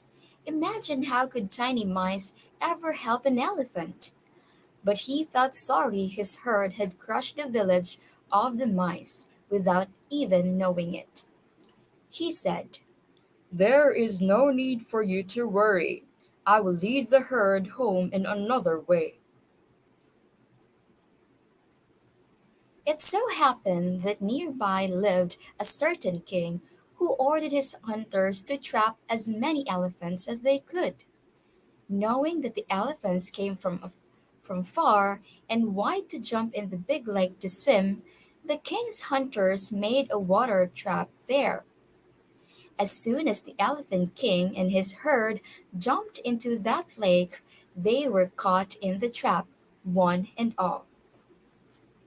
2 days later, the hunters dragged the Elephant King and his herd out of the lake with large ropes and tied the elephants to big trees in the forest. Now, I have a question here for everybody. Who ordered the hunters to trap the elephants? Again, who ordered the hunters to trap the elephants? Let us see if you are really listening. So, can you remember who ordered the hunters to trap the elephants? Let's check our comment box. We have Christina Lantiksicandol, King of the Hunters. We have also from Yel Azira Galara, the King. And we have from Janelle Doliente, the King. Okay, thank you so much for your answers. You got it right. Now let's continue.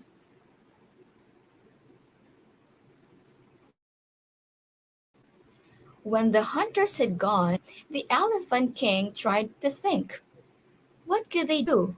They were all tied to the trees. Only one elephant was free because she did not jump in the lake. The Elephant King called to her. He told her that she must go back to the old deserted village and bring back the mice who lived there. When the mice found out the trouble that the Elephant King and his herd were in, they raced over to the lake. Seeing the king and his herd tied up, they quickly ran over the ropes and began chewing. Okay, I have a question. Here we have here, will the mice be able to succeed in helping the elephants? Again, will the mice be able to succeed in helping the elephants? What do you think? Let's find out here from our comment section.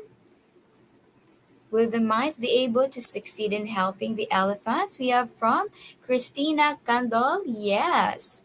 We also have here from Yel Azara Galara, yes. And Andre Galara, yes, yes. Now let's find out.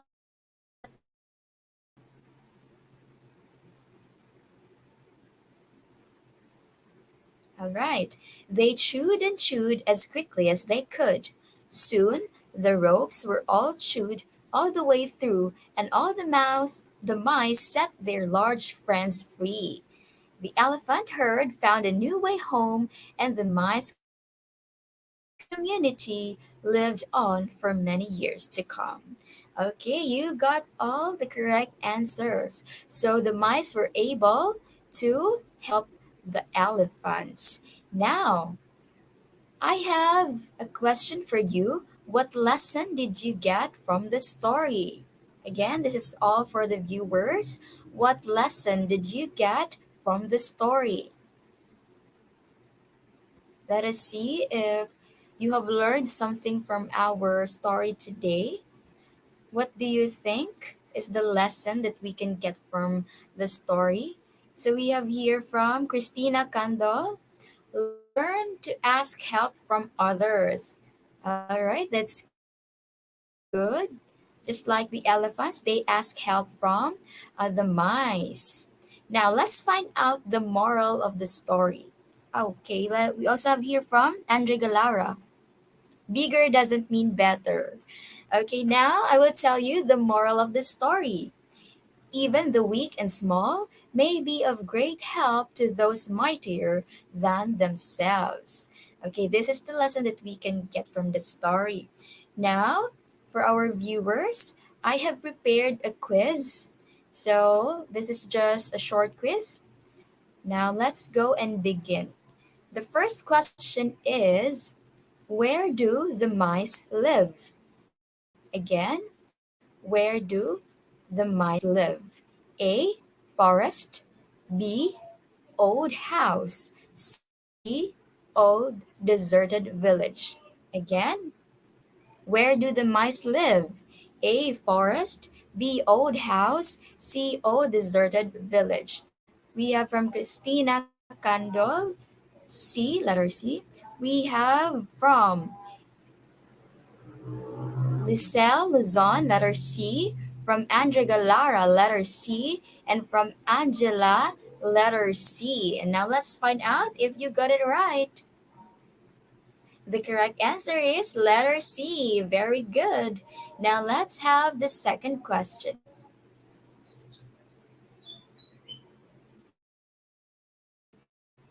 Who stamped through the old deserted village? Again, who stamped through the old deserted village? A. Mice. B. Elephants. C. Hunters. Again, A. Mice. B. Elephants. C. Hunters. What is the answer? Let's check from our viewers. We have from Daniela Suarez, letter C. Mhm. We have from Julian Liz Manching, letter B, and from Lisel Luzon, letter C, from Andre Galara, letter B. Now, answer for the question number 2. Who stamps through the old deserted village?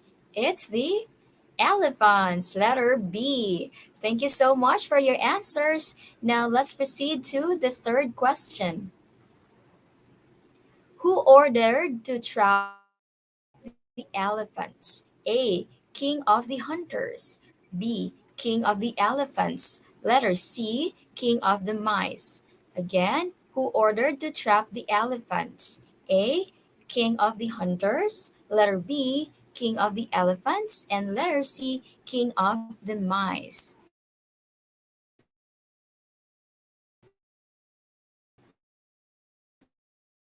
Okay, so letter B, letter A from Lisel Luzon, letter A.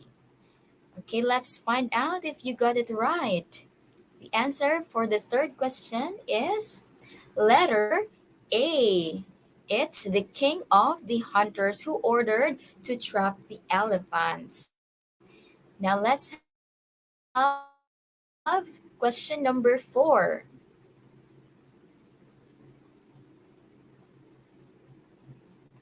Okay, what did the hunters do to trap the elephants? Again, what did the hunters do to trap the elephants? Letter A, they shoot the elephants. Letter B, they locked the elephants. And letter C, they made a water trap.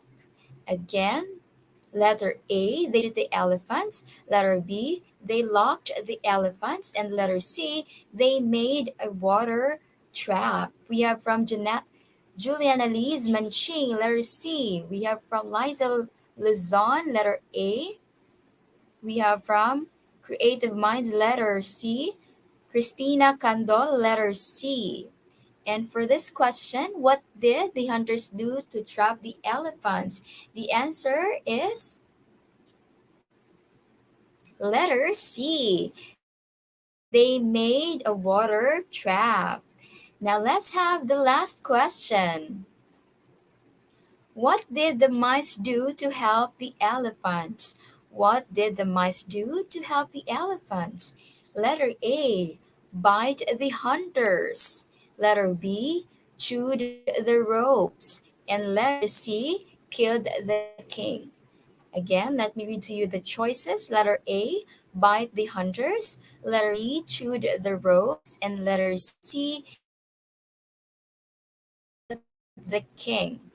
So let's check the answers from our viewers. We have from Angela Florentino, letter C. From Andre Galara, letter C.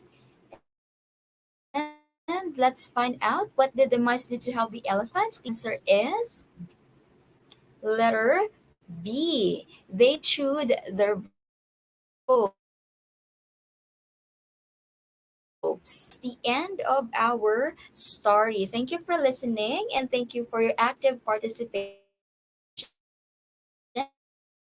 especially to our live viewers. So before I say goodbye, allow me to extend my gratitude, of course, from our school principal, Sir Julius Aisualto.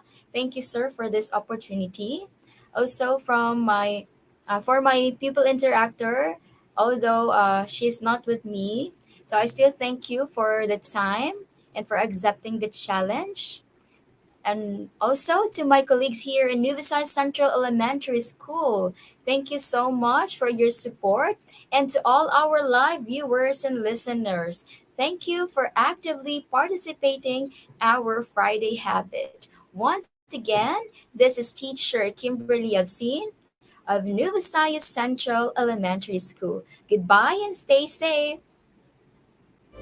Innovation, integration, industry-based learning, inspiration. This is the division of Panabo City, the forefront of eradicating illiteracy.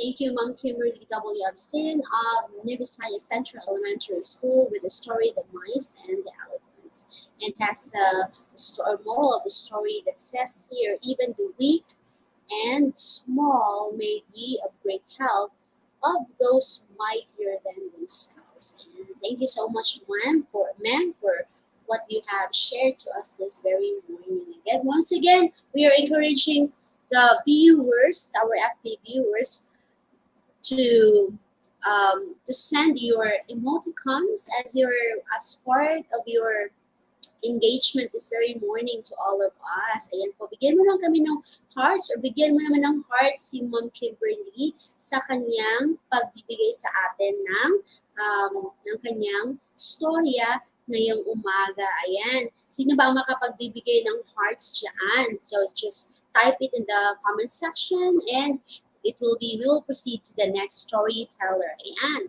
And po, sino kaya ang magbibigay ng heart for Mom Kimberly? Ayan. So we're gonna wait for a while first para makapag-engage the more ang ating mga FB viewers at saka para ma-count din natin dito as their part of engagements ang kanilang mga pagbibigay ng mga hearts and emoticons dito sa ating programa. Ayan, sino kaya? Magbigay tayo ng mga hearts for what Mom Kimberly FC has given to us and even for the rest of the teachers or the storytellers that had been given their stories to all of us this very morning. Ayan, meron na ba? Can we give it? Ayan, meron nag-send ng kanyang care, of course. And meron din nagla-like dyan. So, gusto ko makita yung hearts dyan for all of us. Para naman, masutan nato ba nga, daghang gitay kaayo ang naka-like ni Ini. Ayan. So, meron din nagsasend ng ka-hearts sa kanila, sa ating viewers. Ayan. So, we are so thankful of it.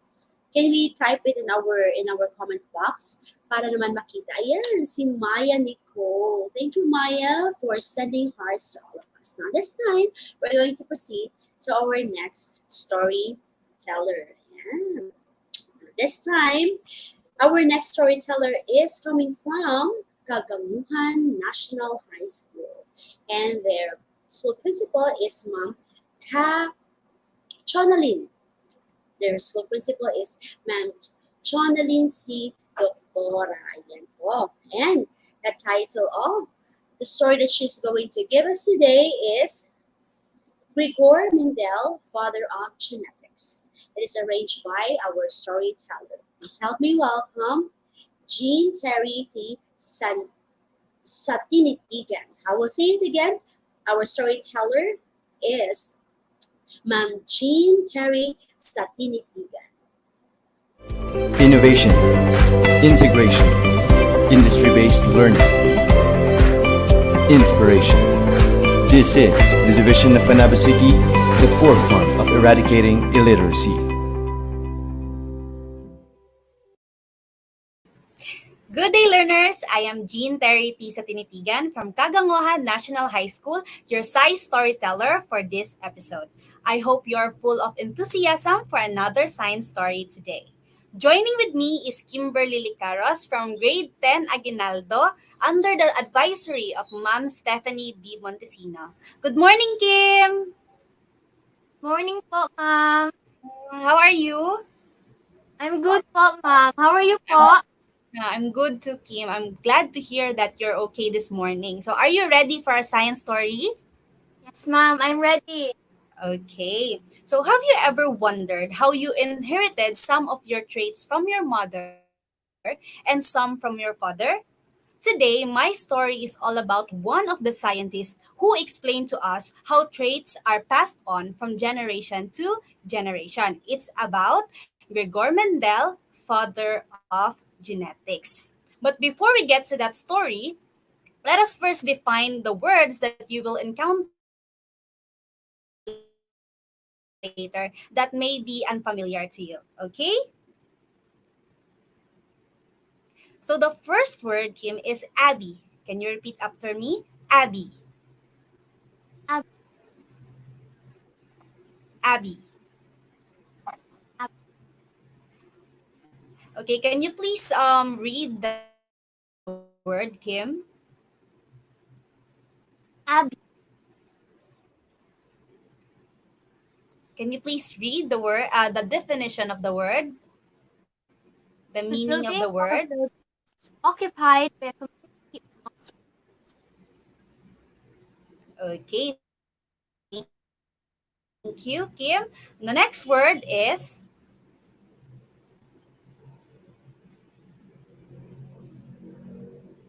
we have allele.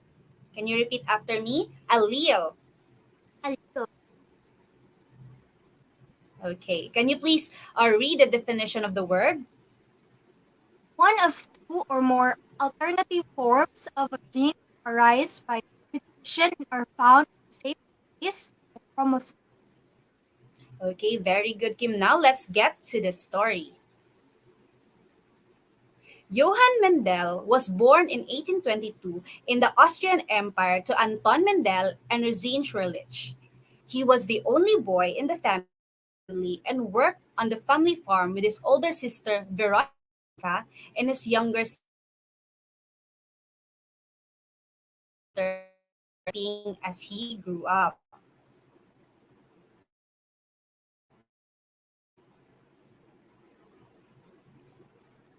Upon entering the abbey, Johann took the first name Gregor as a symbol of his religious life. He was sent to study at the University of Vienna in 1851 and returned to the abbey as a teacher of physics. Gregor also cared for the garden and had a set of bees on the abbey grounds. In 1867, Mendel was made an abbot of the abbey.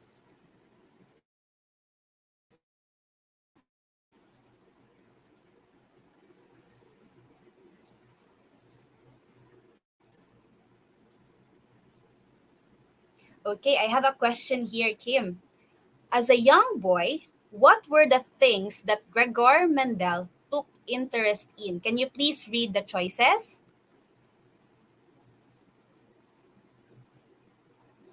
Kim, I can hear your voice. I think your A. Gardening mic is and on mute. beekeeping. B. Writing and literature. So what do you think is the answer, Kim? A or B?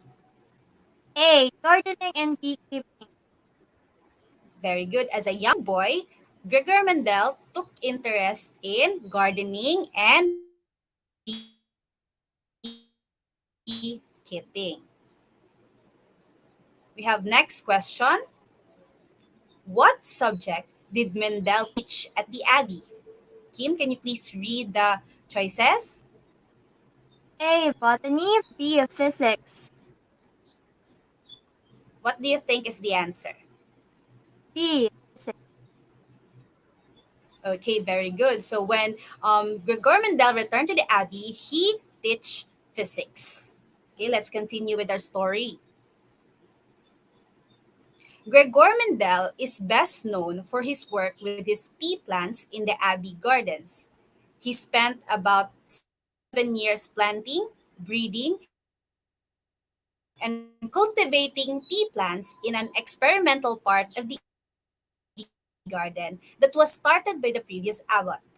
Through meticulous record keeping, Mendel's experiments with pea plants became the basis for modern genetics.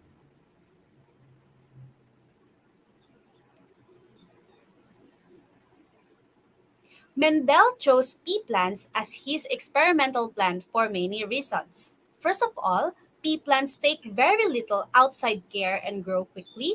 They also have both male and female reproductive parts, so they can either cross pollinate or self pollinate. Perhaps most importantly, pea plants seem to show of only two variation of many characteristics. This made the data much more clear cut and easier to work with. I have another question here, Kim. Which of the following is not a reason why Mendel chose pea plant as his experimental plant? Can you please read the choices? A. Plants very little outside grow quickly. B. Plants show a lot of variety of characteristics. What do you think is the answer? B. Pea plants show a lot of variety of characteristics. Okay, let's check. Okay, so the correct answer for this one is letter B. Pea plants show a lot of variety of characteristics. That is not a reason why Mendel chose pea plants. Next question. True or false? Pea plants can either cross-pollinate or self-pollinate. A. True, because they have both male and female reproductive parts. Or letter B. False, they only have male reproductive part. What do you think is the answer, Kim? A, true, because they have both male and female parts. Okay, so the answer for this question is true. They have both male and female reproductive parts. Therefore, they can either cross-pollinate or self-pollinate. Let's continue with our story. Mendel's experiment led to the law of segregation. He proposed that each characteristic was controlled by two alleles, one from the mother and one from the father plant. The offspring would show the variation it is coded for by the dominance of the alleles. If there is no dominant allele present, then the offspring shows the characteristic of the recessive allele. These alleles are passed down randomly during fertilization. Mendel's work wasn't truly appreciated until the 1900s, long after his death. Mendel had unknowingly provided the theory of evolution with a mechanism for the passing down of traits during natural selection. Much of Mendel's early work in genetics has paved the way for modern scientists working in the field of microevolution. So that ends our story for today. Now, Kim, what do you think is the moral lesson of the story? But the moral lesson of the story is successful people is not they just work hard then succeed in things. Okay, thank you, Kim. So the moral story of the lesson is hard work will never go unnoticed. Someday, the rewards will follow. As what we have learned from the story, Mendel's work and his laws of inheritance were not appreciated in his time. Gregor Mendel's hard work, through his experiment on pea plants, he discovered the fundamental laws of inheritance. That is why he is now known as the father of genetics. Based on what we have learned from his life, we must not give up no matter what happens because hard work will never go unnoticed. The reward may not be instant for some, but there will come a day that your hard work will pay off and your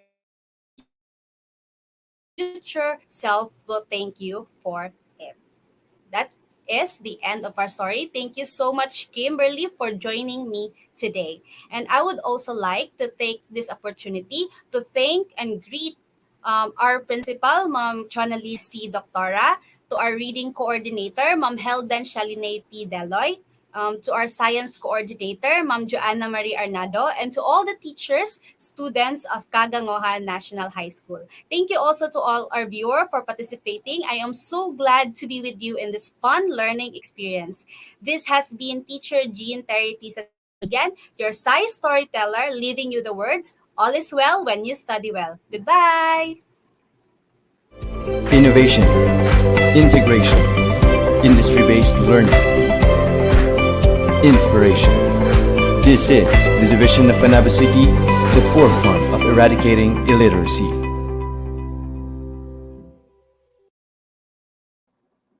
Thank you, Ma'am Jen Terry. Sa tinitigan, ayan, ulitin ko po, nabubulol ako sa apelyado ni Ma'am. Thank you po, Ma'am Jean Terry sa tinitigan of Kaganguhan National High School. Ayan po, with her people interactor, Kim, na galing din sa Kaganguhan National High School. Ayan po. So maraming salamat po sa pagbabahagi sa atin na science stories na nagbibigay sa atin ng lesson that says here, hard work does not go unnoticed. And someday, the rewards will follow. Ayan. So, lahat po ng ating mga pinagsisikapan, lahat po ng ating mga tinatawag natin mga endeavors natin. So, lahat po yan ay meron siyang mga rewards. And sabi po ng ating, the scripture says, We will reap a reward if we will not give up.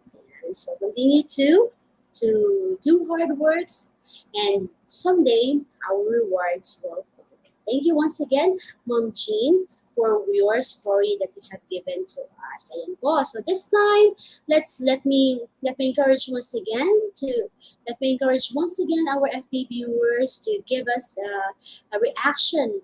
Ayan po, magbigay tayo ng mga hearts, magbigay tayo ng mga emoticons natin sa ibinigay sa atin ni Ma'am Jean sa kanyang pagsustory sa atin about the science. Ayan, sino ba ang makapagbibigay dyan ng mga hearts natin? Sino ba ang makapagbibigay ng mga approves? And lahat po ng mga pwede nating ilagay sa ating comment sections. Bago po tayo tuluyang mag-proceed sa ating next storytellers. Ayan po, meron na po bang mga magbibigay dyan? Sino kaya ang sa ating mga live viewers ang magbibigay ng kanilang mga hearts dyan? So, can you give us hearts for Mom Jenny Terry sa Tinitigan or Jean Terry sa Tinitigan? Ayan po, meron na ba? Ayan, mag-wait tayo na ilang saglit. And meron pa po tayong mga storytellers na aabangan. Meron pa po tayong mga apat na storytellers na magbibigay sa atin ng kanilang mga story this very morning. Ayan. So this time, meron na ba? Meron na ba tayong mga magbibigay ng mga hearts, mga reactions dyan? Ayan po, meron tayong nagla-like. Thank you so much. Meron tayong mga nagka-heart dyan. Now this time, we're going to proceed. Ayan po. Thank you, Ariana Magdagasang. Ayan po. Maraming hearts ang binigay niya sa atin. Thank you once again.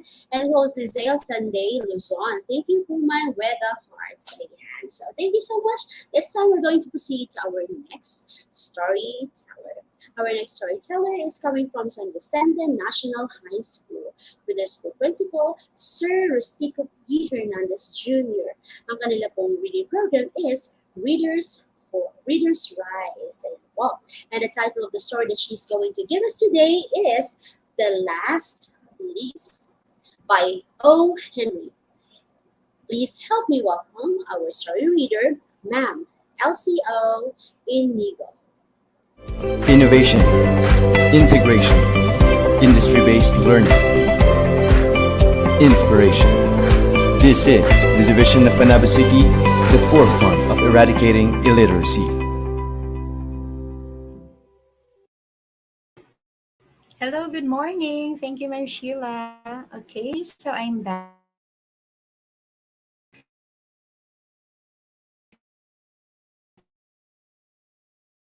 So, hello to our from. Okay, so I am bringing a story this morning for junior high school English. Are you ready to read with me the story this morning entitled The Last Leaf? Okay, so start with our story. This is written by O. Henry. Okay. But before that, we will first our spelling and at the same time vocabulary building. So as I am to give the definition of the word, and then I will be telling you the word, spell it, and then we will reveal later the correct spelling of those words. Let's have word number one.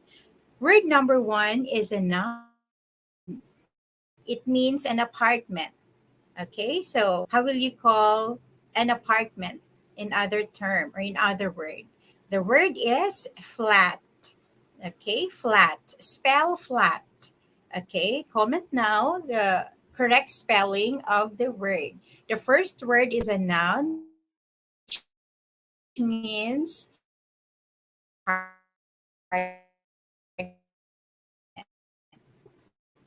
the word is flat. Spell flat. Another word for apartment or a condo. Flat. May I see who can spell the word flat? The simple word. Yeah. Lysel Saday Luzon spelled Flat. You got it right. How are we going to spell flat? It's It's flat. So another term or another word for apartment is flat. The second word is a noun. It means an acute disease that is marked by inflammation of lung tissue. Perhaps you have heard this word already. The word is pneumonia. Again, an acute disease that is marked by inflammation of lung tissue. The word is pneumonia. Can you spell the word pneumonia? It is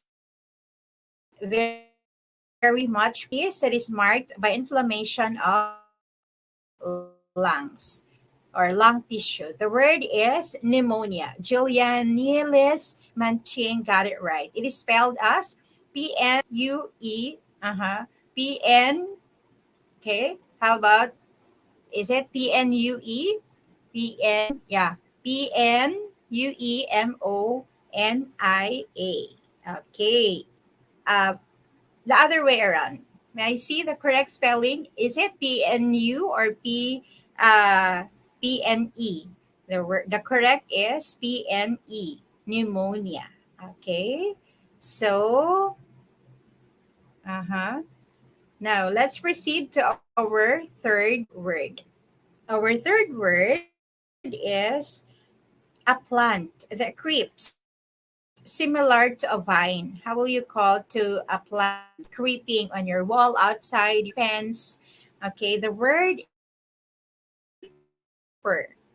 Creeper. Okay, what's the correct spelling for the word creeper? Spell the word creeper. May I see? Can you spell the word creeper, a plant that creeps similar to a vine?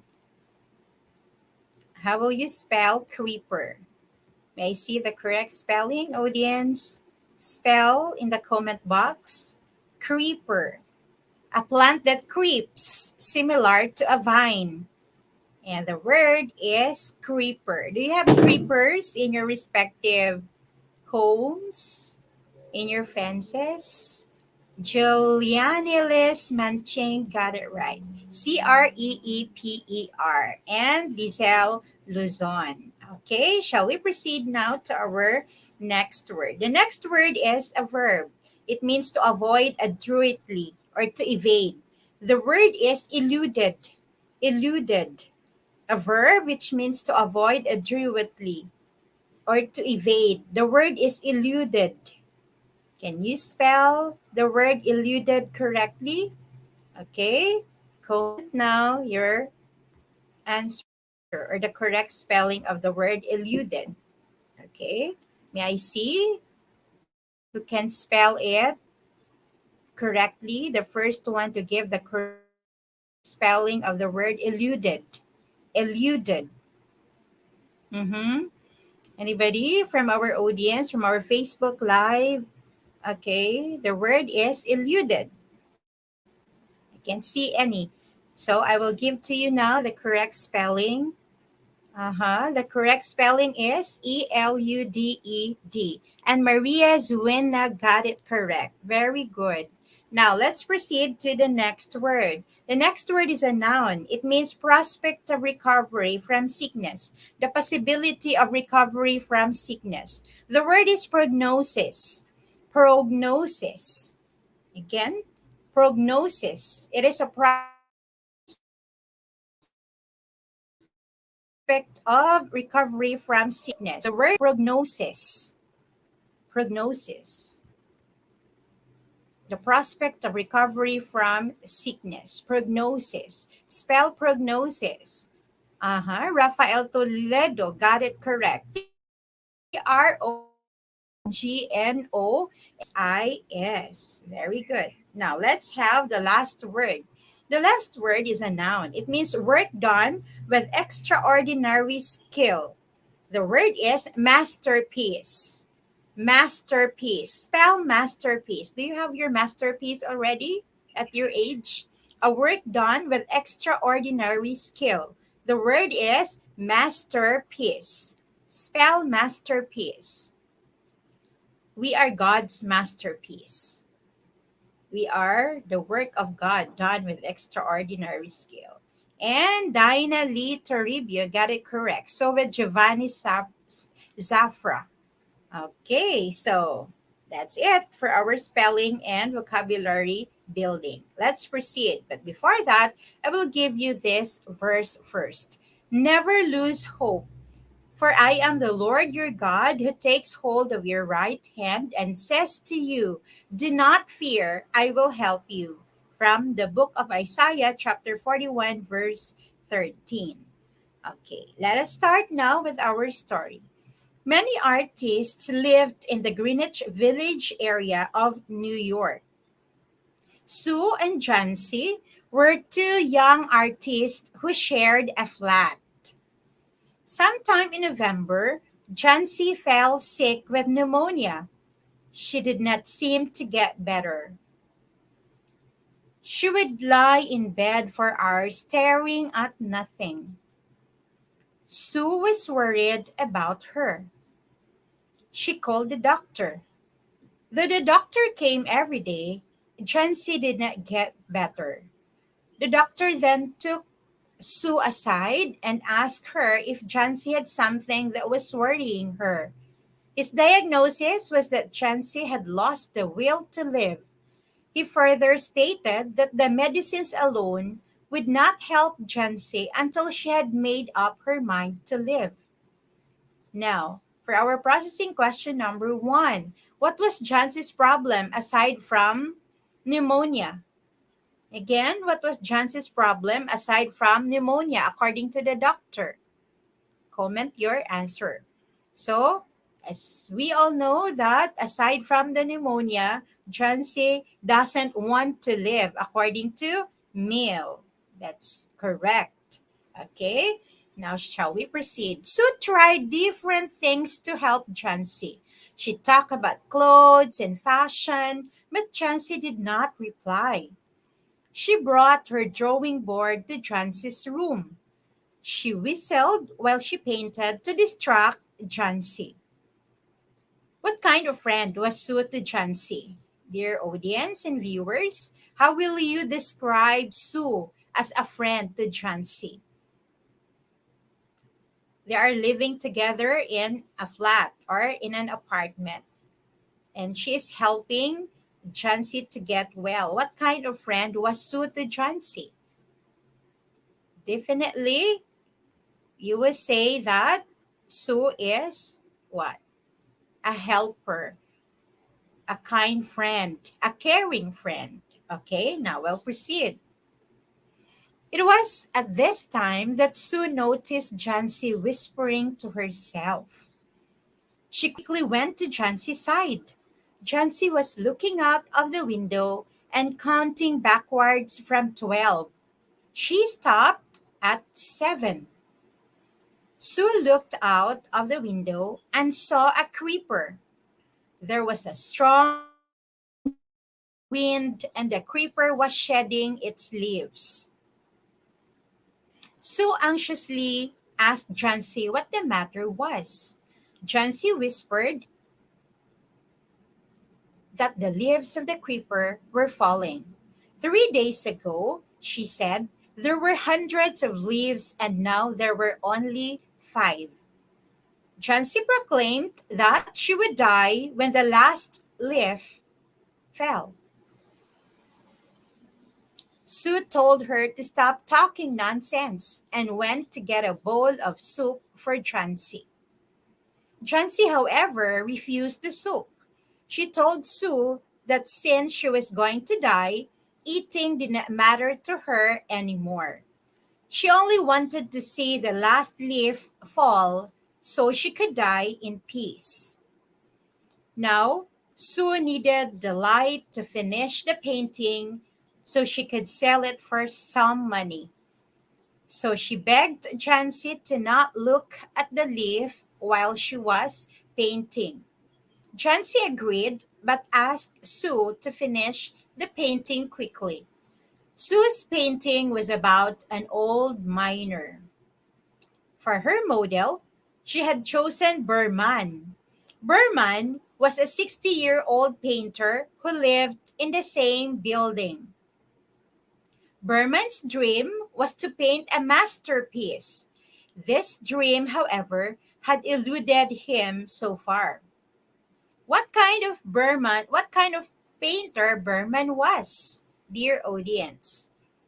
Was he a successful painter or a frustrated painter? It was said that Berman didn't achieve his dream to have his masterpiece, and he is already 60-year old. So therefore, yeah, Neo said an aspiring painter, but at 60, he was quite frustrated. Now let's proceed. Sue went downstairs to talk to Berman.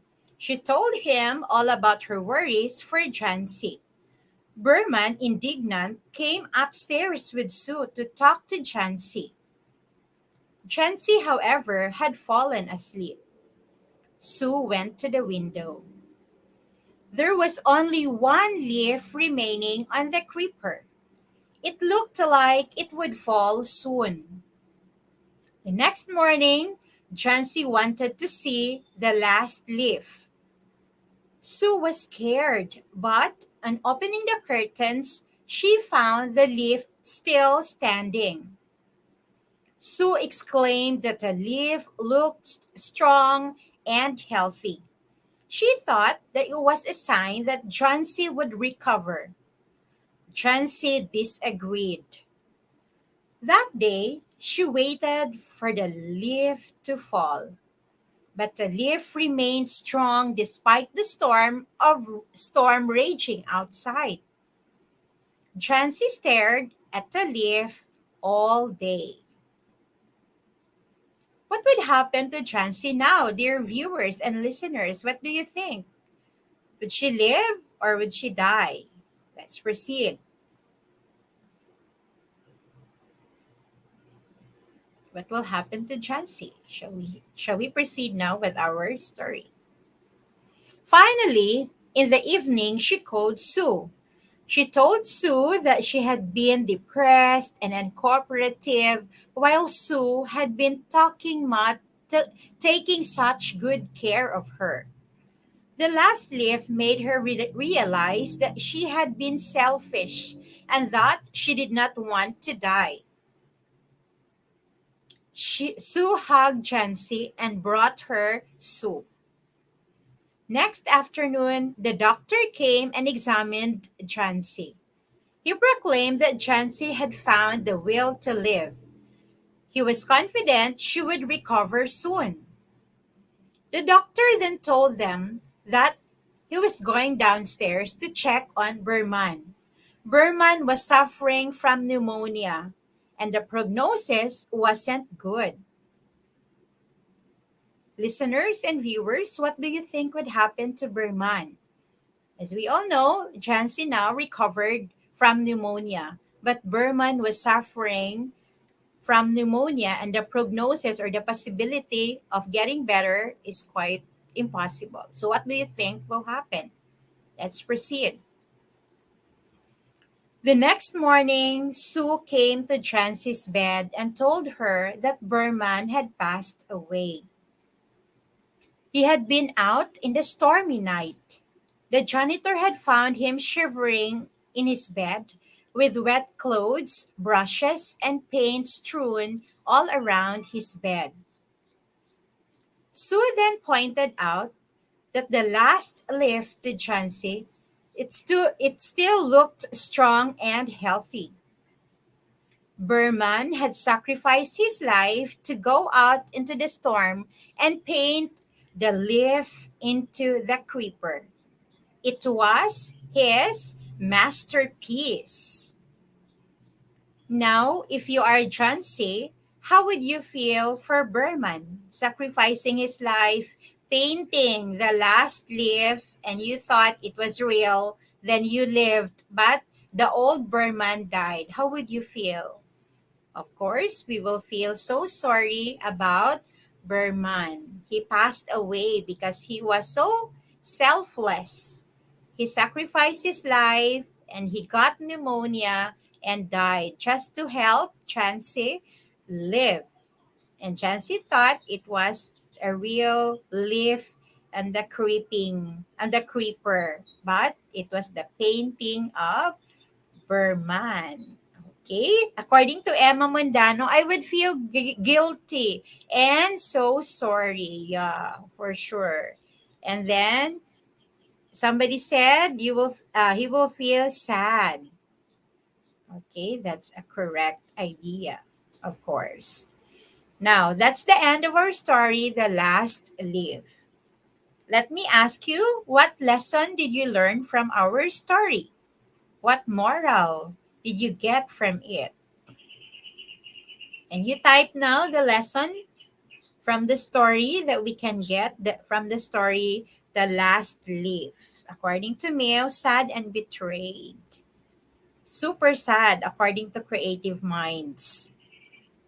All about the passing away of Berman, the death of Berman. So can you type in now what is the moral lesson or the moral that you get from our story, The Last Leaf? Okay, so while you are typing, I am to reveal now the lessons. Number one is life is precious. Okay, again, life is precious. Perhaps there are people who don't find the meaning of life and they have attempts for suicide. But of course, there are still a lot of people who are very much willing to pay millions just to be alive. So life is precious. And then never lose faith and hope. In the case of Berman, he was not able, at the age of 60, he was not able to have his masterpiece, but he never lose hope. And so with um, Sue as a friend, he never lose hope in taking care of her discouraged friend Jancy. Another one is always help your loved ones. Like what Sue did to Jancy. So for you, dear students and pupils, never lose hope. Whatever situation you are in right now, happy or sad, have faith in God. Always help your loved ones as well. Perhaps there are some who are struggling this time around you in the family or your friends that they are not feeling well or the situations are not good for them. Please lend them a hand. Listen to them or give advice or anything that you can help for them to find meaning of life and they will live. Okay? So that's it. Some of you here always says always help other people and don't lose your hope. You're correct. Don't be selfish according to Christian Contestable. Instead, be selfless like Berman. Again, the Bible verse for reflection, never lose hope. For I am the Lord your God who takes hold of your right hand and says to you, do not fear, I will help you. From Isaiah 41:13. All right.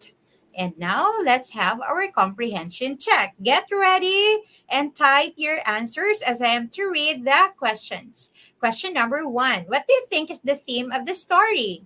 Is it A, honesty, self-love, letter C, generosity, D, selflessness? What is the central idea conveyed in the story? Is it A, honesty, B, self-love, C, generosity, D, selflessness? What's your answer?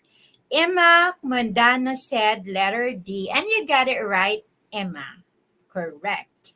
That is selflessness. Now, let's have question number two. What was present outside that night when Berman painted a leaf on the wall? A, there was tsunami. B, there was landslide. C, heavy rain. D, sandstorm. Question number two, what was present outside that night when Berman painted a leaf on the wall? Is it tsunami? B, landslide. C, heavy rain. D, sandstorm. Giovanni Safra said, and Roslyn Reyes said letter C. And AJ Boncayo and Emma as well, Lizelle Luzon. And a lot of you guys got it correct. Now let's proceed to question number three. Did Berman achieve his dream to produce his masterpiece? A, yes, he painted the last leaf and won. Letter B, yes, he painted the last leaf which made Chansey live. C, No, he did not paint a winning painting. D, no, he passed away without getting any award in painting. What's your answer for question number 3? Emma Mondano again got it correct. Letter B. Yes, he painted the last leaf which made Chancey live. Same with, who got it correct? Aside from Emma Mondano, we also have AJ Boncayo. You got it correct. Now let's proceed to our fourth question. The last leaf in the story symbolizes what? A, love, B, hope, C, peace, D, freedom. Again, the last leaf in the story symbolizes A, is it love, B, hope, C, peace, D, freedom. What's your answer? Maria Zuena said letter B, and Jimmer Ryuk. You got it correct, and Mio, a lot of you got it right. Shall we proceed to the last question? What might be the author's purpose in writing the story The Last Leaf? A, to inform us, B, to entertain us, C, to persuade us, D, to teach us a lesson. Again, what might be the author's purpose in writing the story? A, to inform us, B, to entertain us, C, to persuade us, or letter D, to teach us a lesson. And who got it correct? We have again the very active Ima Mondano and AJ Boncayo as well, and Cherry Dear Digit, and Roslyn Reyes and Lizelle Luzon. Wow. Thank you very much. I can see that you really understood the story. And shout out to my dear students at San Vicente National High School. So with the students from other schools, from other public secondary schools, and the students from elementary, and to our private school students, and even to the parents and teachers who are watching and listening to our unlimited stories for Reading Delights. Thank you very much. Keep safe, everyone. See you again soon. God bless. Have a nice day ahead. Innovation, integration, industry-based learning, inspiration. This is the division of Panabo City, the forefront of eradicating illiteracy.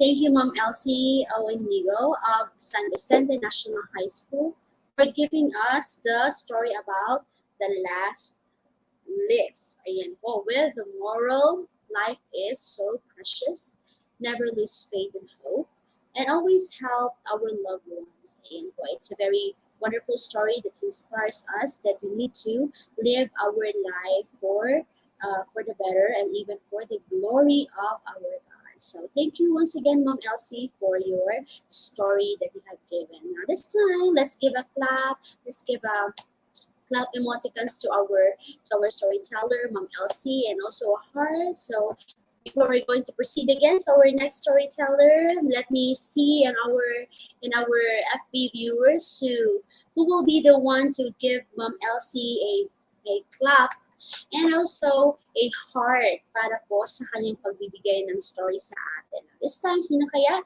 And this time, we have so many in people also watching with us in our FB live. Ayan po. So, nandyan din si Jamer Riok saying thank you, ma'am. And of course, si Wernell Dwayne. Ayan. So, meron siyang mga binibigay sa atin ng mga say hi, like that, or hi, siguro ang iyang subutan ni na kanila ilang iyang pagka-time.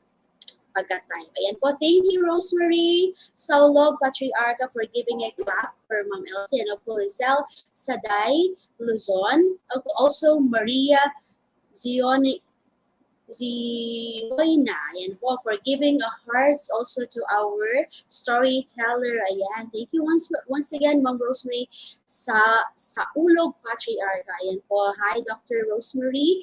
Thank you po for being with us this very morning. Ayan, so thank you for engaging with us, Lizelle Saday Luzon. A heart and a clap. Ayan, maraming salamat po. Now this time, we will be proceeding to our next storyteller. Ayan po.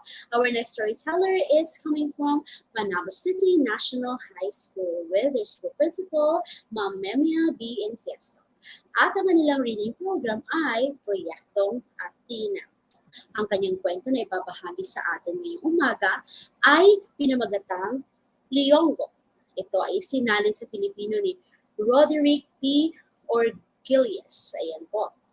At ang kanyang mga images ay galing po sa Google Images. Ayan. So this time, help me welcome our story reader this very morning, Mom Bren Joy Del S. Lopez. Innovation, integration, industry-based learning, inspiration. This is the division of Panabo City, the forefront of eradicating illiteracy.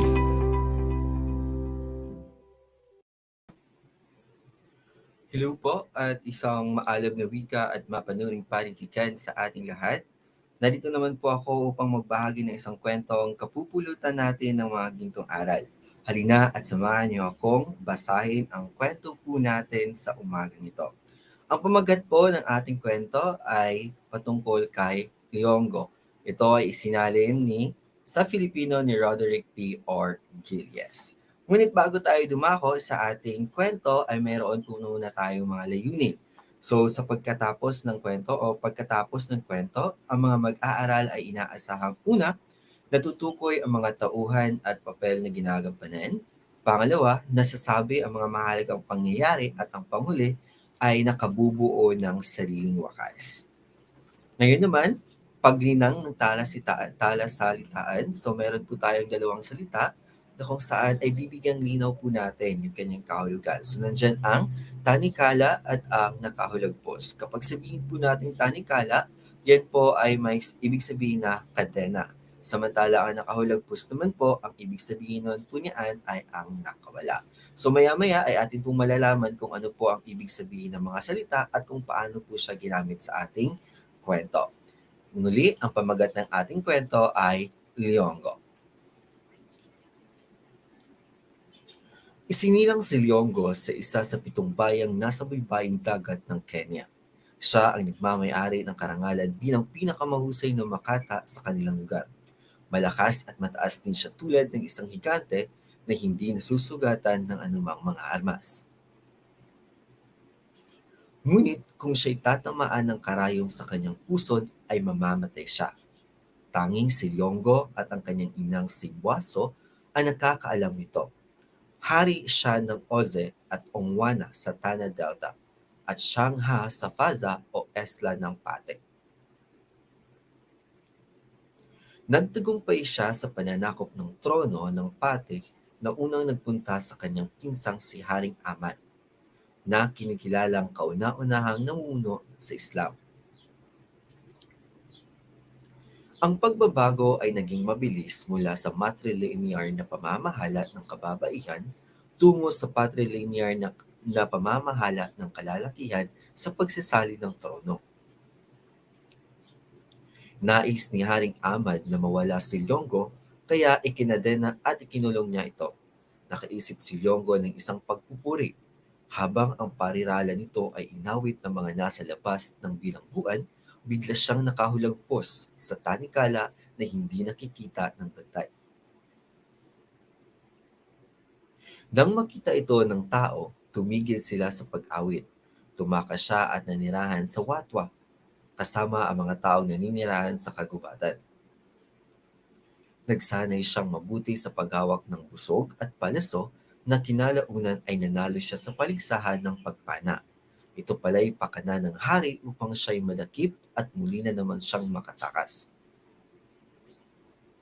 Kakaunti lang ang nakaalam tungkol sa matagumpay na pagwawagi ni Liyonggo sa digmaan laban sa mga gala o wagala.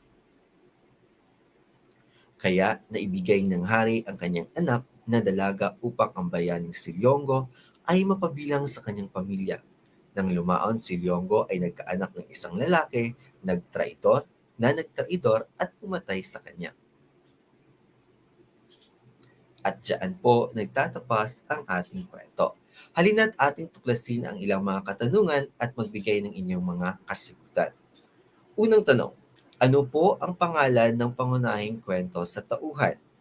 Uulitin ko, ano ang pangalan ng pangunahing tauhan sa ating kwento? A. Liongo, B. Lionga, C. Leono, D. Sultan. Uulitin ko, titik A. Liongo, titik B. Lionga, titik C. Leona, at titik D. Sultan. At ang tamang sagot ay titik A. Liongo. Ang susunod na katanungan naman ay, saan isinilang si Liongo? Titik A. Kenya, titik B. Africa, titik C. Bhutan, o titik D. Gala. Uulitin ko, saan isinilang si Liongo? Titik A. Kenya, titik B. Africa, titik C. Bhutan, and titik D. Gala. Ang tamang sagot ay Kenya, titik A. Congratulations po sa mga nakakuha ng mga tamang kasagutan. At ang panghuling tanong ay ano ang karangalang ibinigay kay Liongo sa kanilang lugar? Uulitin ko, ano ang karangalang ibinigay kay Liongo sa kanilang lugar? Titik A. Pagiging mahusay na mangangaso. Titik B. Pagiging mahusay na mananagat. Titik C. Pagiging mahusay na manunulat. O titik D. Pagiging mahusay na mandirigma. Uulitin ko po ang mga pagpipilian. Titik A. Pagiging mahusay na mangangaso. Titik B. Pagiging mahusay na mananagat. Titik C. Pagiging mahusay na manunulat. O di kaya ang titik D. Pagiging mahusay na mandirigma. Okay, may mga sumagot ng A, may mga sumagot ng B, may mga sumagot ng titik C, may mga sumagot ng titik D, at ang tamang sagot ay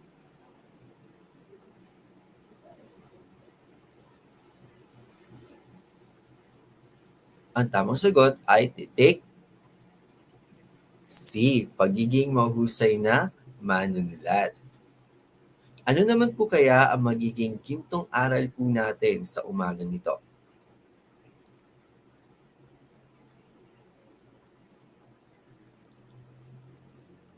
Ano kaya ang mga magiging gintong aral natin sa umagang ito? Halina't ating basahin yung mga gintong aral. Una, ang lakas ng isa ay lakas ng lahat. Pangalawa, lumaban ng patas at naaayon sa batas. Pangatlo, tanggapin ang kahinaan at tinangin ang kalakasan. Ngunit pwede po rin po nating sabihin na kung ano man yung ating kahinaan ay pwede rin po nating palakasin para balang araw ito ay ating magiging kalakasan. At ang panghuli pong gintong aral natin sa umagang ito ay bawat isa sa atin ay may digmaang kinakaharap. Ito ay ang digmaan ng ating puso at isipan o digmaan ng isip at puso. Kaya palaging pakatandaan ang bawat isa po sa atin ay mayroong suliraning kinakaharap sa pang-araw-araw. Yun lamang po at dito nagtatapos ang aking pagbabahagi ng kwento sa umagang ito. Muli po, ako po inyong kwentista, Ginoong Brenja de Lopez mula po sa mataas na paaralang pambansa ng lungsod ng Panabo. Paalam po sa lahat at isang mapagpalang araw po sa inyo. Salamat! Innovation, integration, industry-based learning, inspiration. This is the division of Panabo City, the forefront of eradicating illiteracy. Maraming salamat po, Sir Bren Jodale S. Lopez of Panabo City National High School sa kanya ibinigay sa atin na kwento na pinabagatang Liongo. Ayan po na may moral lesson na nagbibigay sa atin. It says here, ang lakas ng isa ay lakas ng lahat, lumaban ng patas at naaayon sa batas. Pangatlo is tanggapin ang kahinaan at linangin ang kalakasan o kaya'y palakasin ang kahinaan. At ang pang-apat ay bawat isa sa atin ay may digmaang kinakaharap. Digmaan ng puso at isipan. Ayan, napakaganda ng kanyang story na binigay sa atin. A very short and very inspiring. Thank you once again, Sir Bren, for your time and for giving us a wonderful story for today. Ayan po. Sino ba magbibigay ng clue? para kay Sir Bren at also heart para sa kanyang pagbibigay ng story sa ating ngayong umaga. Ayan po. Thank you, Shuri dear, Degit, ayan, for giving a clap for Sir Bren. Ayan, sino pa kaya magbibigay ng ating mga reactions dyan sa ating comment sections? Ayan, be free to express your comments. Ayan, thank you once again, Lindsay or Lizelle sa Luzon for giving a clap for Sir. Ayan. Sino bang magbibigay ng heart para sa kanya? Ayan. Thank you once again, Lizelle sa Luzon for the heart. So many hearts para sa kay Sir. Thank you. And this time, we're going to proceed to our last storyteller this very morning. And our storyteller is coming from San Vicente Elementary School. And the school principal is Ma'am Dr. Rosemary S. Patiarca. Ayan po. And the reading program is Read Alert. Ayan. At ang kanyang kwento na ibabahagi sa atin ngayong umaga ay isang kwento ng ating kwento ng mga pangulo ng bansang Pilipinas. Ayan po. Ang talambuhay ni Pangulong Ramon D. Magsaysay Sr. Ayan po. Ayan ang matutunghayan natin ngayong umaga. And our storyteller, please help me welcome Ma'am Yenaisa Marie V. Hayoma. Innovation, integration, industry-based learning, inspiration. This is the division of Panabo City, the forefront of eradicating illiteracy. Isang napagagandang umaga sa lahat. Isa na namang kwentong puno ng aral, pag-asa at kabayanihan ang inyong mapapakinggan. Ako ang inyong kwentista sa ang mga kwento ng mga pangulo, si Binibining Yenaisa Marie V. Hayoma ng San Vicente Elementary School upang ihatid sa inyo ang kwento sa talambuhay ni Pangulong Ramon D. Magsaysay Sr. So meron itong unang yugto at ikalawang yugto. Pero bago nating ipagpatuloy or bago ninyo mapakinggan ang kwento ni Pangulong Magsaysay, punta muna tayo sa mga talasalitaan. Ready na ba kayo? Pwede kayong mga viewers natin, pwede niyong i-comment sa comment section ang inyong mga sagot. Ready na? Okay, let's start. Una, ang ating talasalitaan, leader ay ang nangunguna at namamahala sa kanyang nasasakupan. Ito man ay maliit o malaking grupo. Kung gagamitin natin ito sa pangungusap, ito ang pangungusap. Naging maganda ang presentasyon ng grupo ni Ana dahil sa mahusay niyang pamumuno bilang leader. Ikalawa, gerilya. Ano ba ang ibig sabihin ng gerilya? Ang gerilya ay isang sibilyan na nanglulusob ng isang regular na hukbong panlupa. Kapag inatake ng mga sibilyan ang mga kapwa sibilyan, karaniwan itong tinatawag na terorismo. Kung gagamitin natin sa pangungusap ang gerilya, ito ang halimbawa. Sinasalakay ng mga gerilya ang mga lupain sa bayan ng Davao del Norte at Davao Oriental. Okay, so sisimulan ko na ang kwento sa talambuhay ni Pangulong Ramon D. Magsaysay Sr.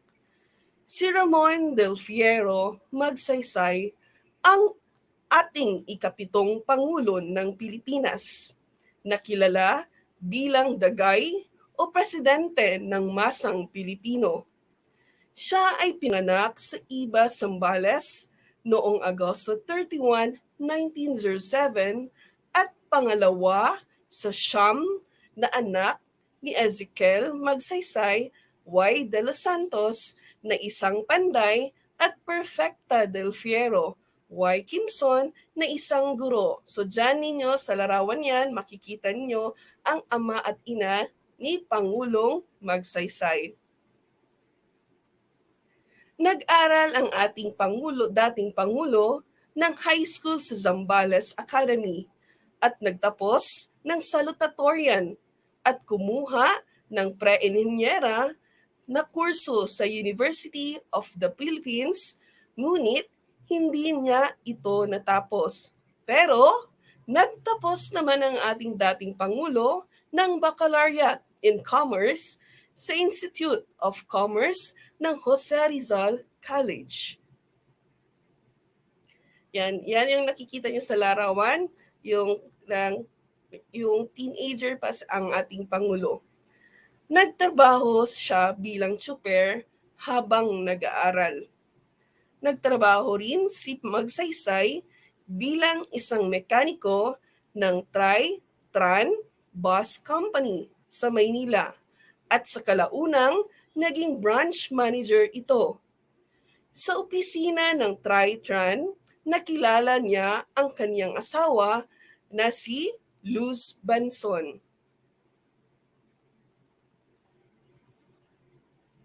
Okay, so yan yung larawan ng asawa ni Pangulong Ramon Magsaysay at kanyang mga anak. Ikinasal si Magsaysay noong Hunyo 16, 1933 kay Luz Rosauro Banzon sa edad na 25 at nabiyaan ng 3 anak na sina Ramon Magsaysay Jr., Teresita Banzon Magsaysay at Milagros Mia Banzon Magsaysay.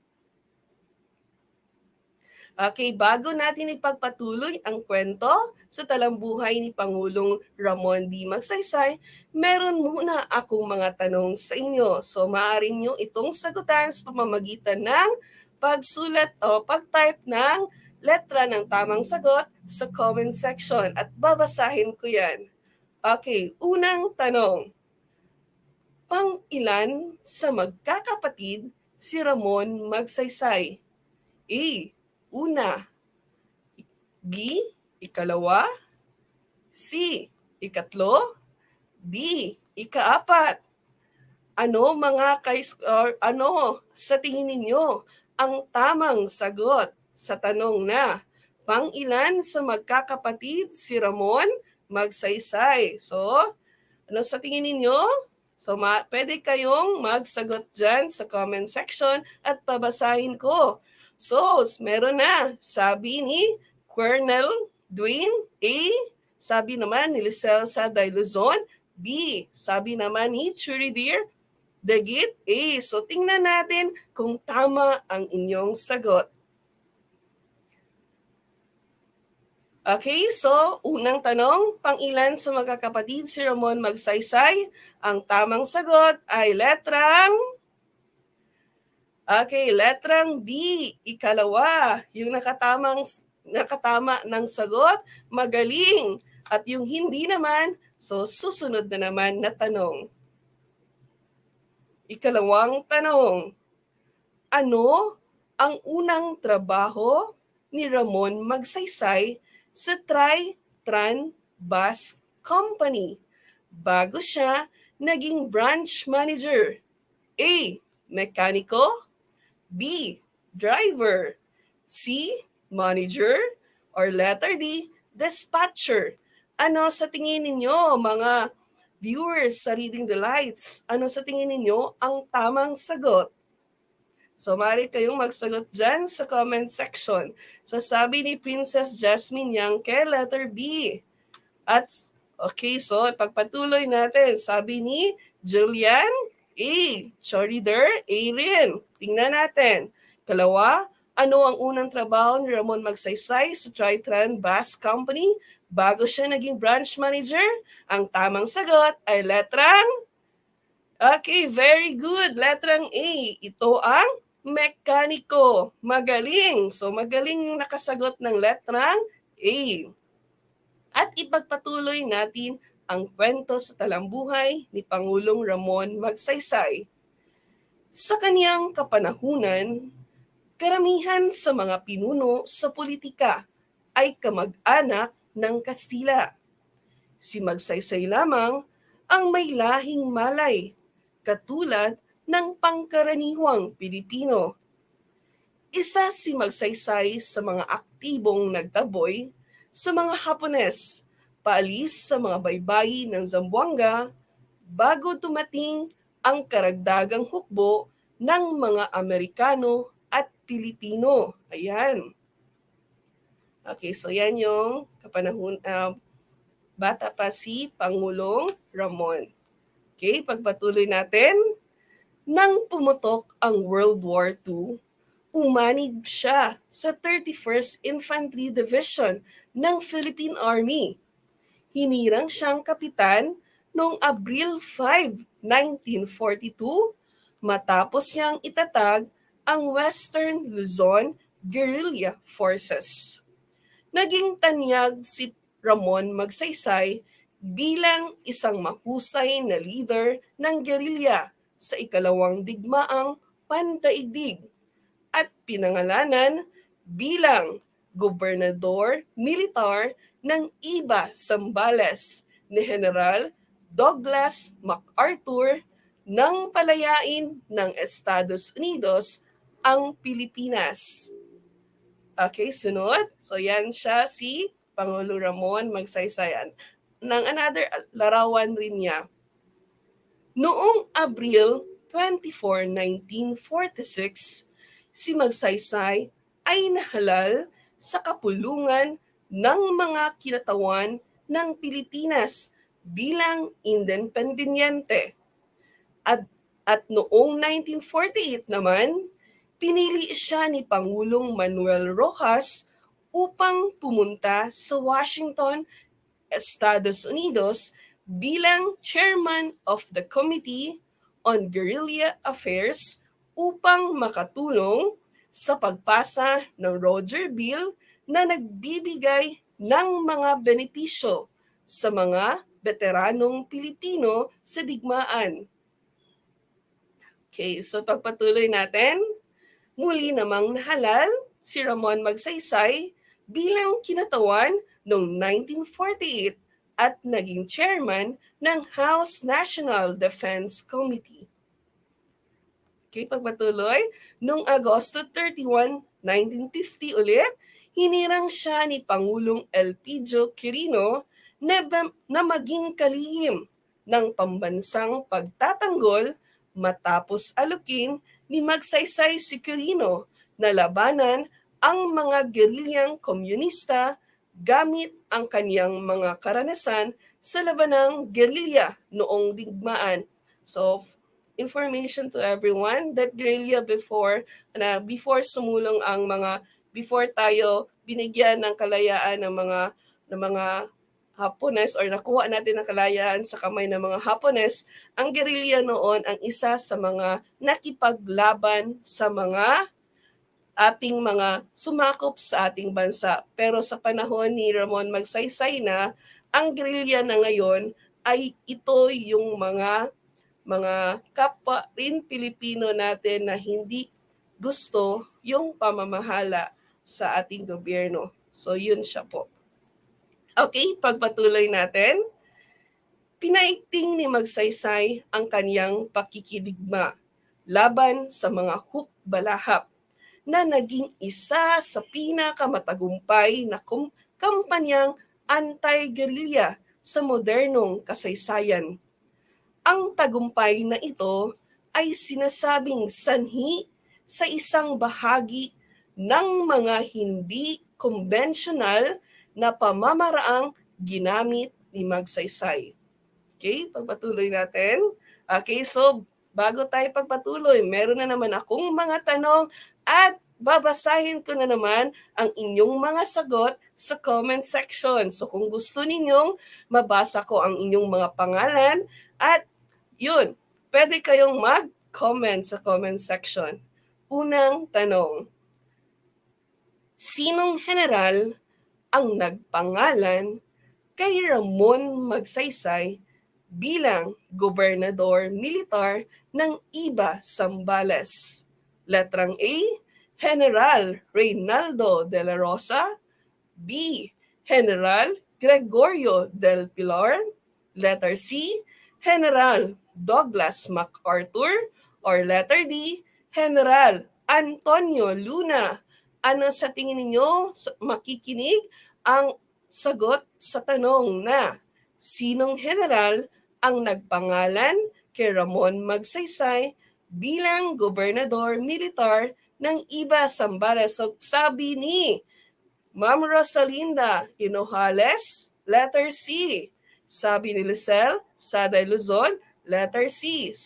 Sabi naman ni John Haro Oliver Waga, letter C. So tingnan natin kung tama ang inyong mga sagot. Ulit, sinong general ang nagpangalan kay Ramon Magsaysay bilang gobernador militar ng Iba Zambales? So anong sagot? Letter A, Reynaldo de la Rosa. B, General Gregorio del Pilar. C, General Douglas MacArthur. D, General Antonio Luna. Ang tamang sagot ay letrang C, General Douglas MacArthur. Very good. Yung nasa comment section. Si John Haro at marami pang iba. Ikalawang tanong. Dahil sa karanasan ni Ramon Magsaysay sa pakikipaglaban sa mga gerilya, inatasan siya ng Pangulo upang maging kalihim ng bansang pagtatanggol noong Agosto 31, 1950. Sinong Pangulo ang naghirang kay Ramon Magsaysay? A. Pangulong Manuel Quezon. B. Pangulong Jose Laurel. C. Pangulong Sergio Osmeña. Or letter D. Pangulong Elpidio Quirino. Ano sa tingin ninyo ang tamang sagot? Maring kayong magsagot sa comment section at babasahin ko. Sabi ni Princess Jasmine Yangke, letter C.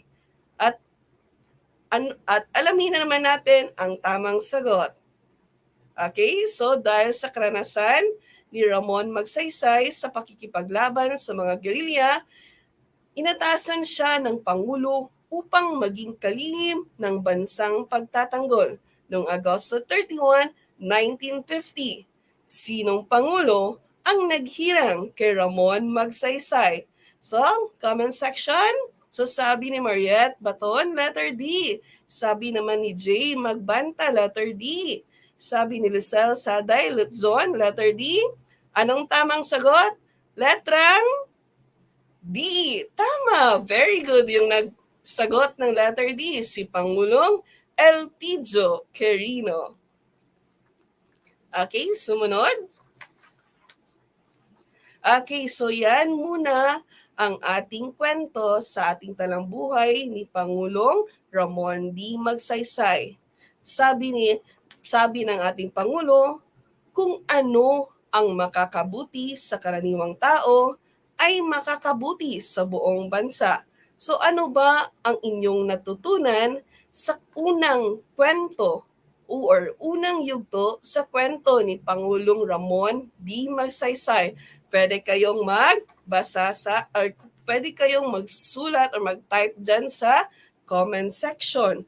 So, ang moral lesson natin sa ngayong umaga ay ang mag-aral ng mabuti upang makamit ang minimiti.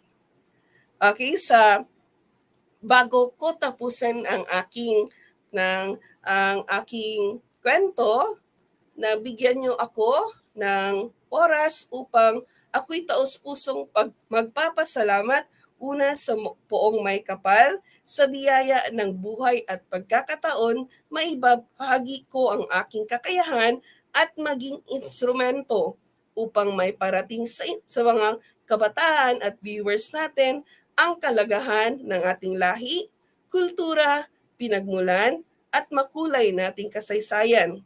At pinasasalamatan ko ang aming punong guro, Dr. Rosemary S. Patriarca, Principal 4, ang aking mga kasamahan sa San Vicente Elementary School, lahat ng mga nanonood dito sa Reading the Lights at nakikinig sa New Visayas 99.08 AM Radio sa pamumuno ni Ginoong Julius Suelto. at ang mga technical ng Unlimited Stories to Reading Delights. So maraming salamat at magkita ay tayo sa susunod na ikalawang yugto ng talambuhay ni Pangulong Ramon D. Magsaysay. Muli, ito ang inyong kwentista sa Araling Palipunan, Binibining Yunisa Marie V. Hayoma of San Vicente Elementary School. Bye-bye!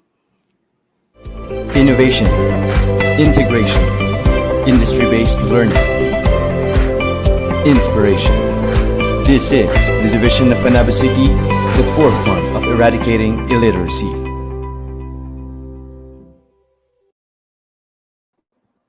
Maraming salamat po, Ma'am Eunice Marie B. Hayoma of San Vicente National High School sa pagbibigay niya sa atin ng kwento ng talambuhay ng Pangulong Ramon D. Magsaysay Sr. na nagbigay din sa atin ng aral na nasasabing mag-aral lang mabuti upang makamit ang ating mga minimithi. Maraming salamat once again. At siya nagtatapos ang ating pagkukwento ngayong umaga dito sa Unlimited Stories for Reading Delights. Pero bago po tayo tuluyang maghiwa-hiwalay, magpapasalamat muna tayo at we're going to have a recap sa lahat po ng ating mga storytellers na naging bahagi sa atin ng ating pagkukwento ngayong umaga at of course sa lahat din ng ating mga people interactors. Ayan, magpapasalamat kami sa lahat po ng sa ating mga storytellers this very morning.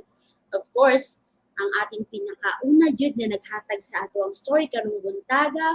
Ma'am, thank you so much. Ma'am Castorlita Gallardo Francisco of Kabili Elementary School. Ayan po. And of course, Ma'am Ana Marie M. Aninion of Rizal Elementary School. Ayan po. And of course, Ma'am Mitzi A. Lopez of Rizal Elementary School. Ma'am Kimberly W. Obsin of Near Visayas Central Elementary School. Ma'am Jean Terry T. Satinitigan of Kagamuhan National High School. Of course, to Ma'am Elsie O. Inigo of San Vicente National High School. And of course, to Sir Bren Jodale S. Lopez of Panabo City National High School. And of course, Ma'am Eunice Marie B. Hayoma of San Vicente Elementary School. Magpapasalamat din tayo sa ating mga people interactors na naging bahagi ng ating programa ngayong umaga. To Erica Archelian I. Bolinas of Kabili Elementary School. Marie Francine Dominic Roquero of Rizal Elementary School. Mel Marie De Vera of Rizal Elementary School, and of course, Kim of Kaganguhan National High School. Ayan po, maraming salamat po sa inyong lahat. And of course, ayan, we're going to give thanks also to our DepEd officials na sila jud ni ang kanang ato bitang naga-brainstorm. Grabe kay na ilahang mga ang wisdom ba na nasa ilaha nga kanang para gyud kita dinhi sa Panabo City Division mas mahimo tang mag-improve sa ato ang mga reading skills sa ato mga kabataan. Of course, sa ato mga reading skills na ating gina-develop dinhi dili lang gyud kay nagahatag ta og mga kwento na naay kanang moral. Of course, napatay gina-develop dinhi sa ganito ato mga gina-develop.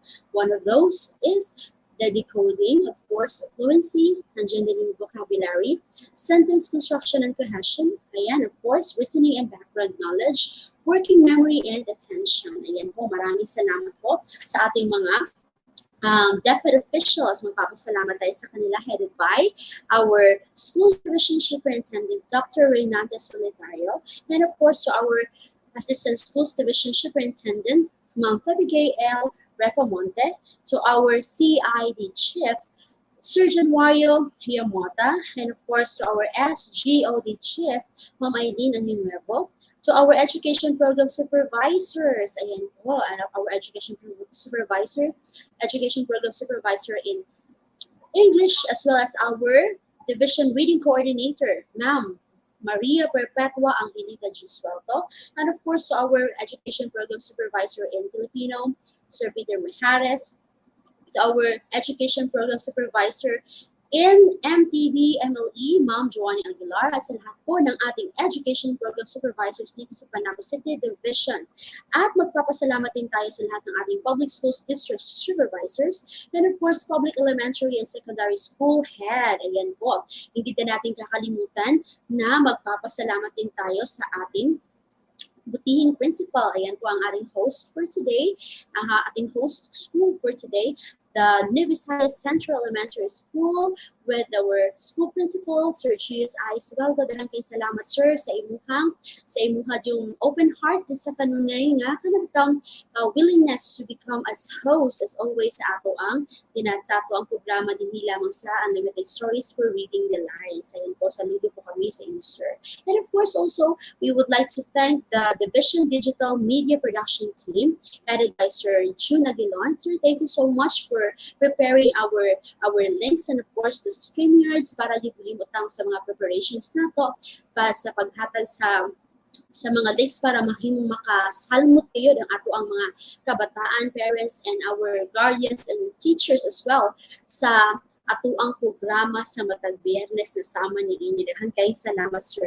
Hindi din natin kakalimutan ang ating mga local technical working group. Ayan po, headed by our controller today. Ayan, Sir Roland Obeso. Dahil kay salamat, sir, sa imuhang makugihon jud kaayo ang pagtrabaho sa matag karunugunya dinhi sa ato ang Unlimited Stories for Reading the Lights. Ayan din, nandiyan din si Sir Charlie Aceron, and of course, Ma'am Kimberly Absin, Ma'am Davila Ramos, Ma'am Jen Limonia, and of course, Ma'am Lenny Pausal, nandiyan din, always in help in us, Ma'am Aya Marie Cadorna, and Ma'am Catherine Sale. Ayan, dahil kay salamat sa inyong mga kanunayon dito kaayo nga pag-suporta sa ato. We would also like to thank the following as in charge of the scheduling of readers in all key stages and languages area. Ayan po. To Ma'am Aya Marie Cardona, to Ma'am Elsie Inigo, Ma'am Katrina Coray, and of course Ma'am Carmelita Obaldo, Sir Ian Reggie Paring, Ma'am Donna Quino, Sir Arcel Dacasan, and Ma'am Gardenline Ariasgado. Ayan. Nagay salamat, ma'am, sa inyong mga pag-prepare kung kinsa ang atong next storyteller, kung ilang mga PPT nila, sa ilang mga pag-follow up sa atong mga teachers sa atong mga storytellers na musalmot aning mga atong programa na sa matag Biyernes. Daghan kay salamat sa inyong kanunayon jud nga o makugihon jud pud kaayo nga pagtrabaho likod sa atong screen today. Ayan, naging salamat. And of course, sa lahat po ng ating mga tagapanood, thank you for spending your time to us. Ayan, sa lahat mga nanood sa atin sa DepEd Panabo City, YouTube channel, Facebook Live, Cable, TV Channel 1. Ayan, maraming salamat po. And we would also like to thank Ma'am Alexandra Chu and Sir James Chu for allowing us to air dyan po sa Panabo Cable TV Channel 1. Ayan. At sa lahat po ng mga nakinig sa atin, dyan po sa New Visayas On Air 99.0 AM Radio for a Good Start. Daghan kayong salamat sa inyong pagsuporta. Sa lahat po ng mga nag-comment sa atin at nag-participate, tabi na dito itong mga nag-chat sa ato, nagahatag po sila og mga emoticons nila. Thank you for participating as always, and thank you for your engagement dito po sa ating programa. And of course, ayan po, huwag kalimutang mag-like, huwag kalimutang mag-share, mag-react sa ating programa para jud mahimutang ka ng mag-increase ng ating engagement din sa ato ang pagsaulog o sa atong pag-conduct sa kanunay sa kaninga programa din sa Panabo City Division ng Unlimited Stories for Reading the Lives. And that's all, and that will be all. See you again on our next Friday for the new sets of stories din lamang sa Unlimited Stories for Reading the Lives with the partnership of TV ARALAN of Panabo City. Daghan kay salamat sa iyong kanunayang suporta. Once again, I am Teacher Sheila Marie S. De Los Reyes na nagsasabi sa ating, when it is Friday, it's Reading Day. Ayan po, God bless po sa ating lahat. Stay safe and bye-bye!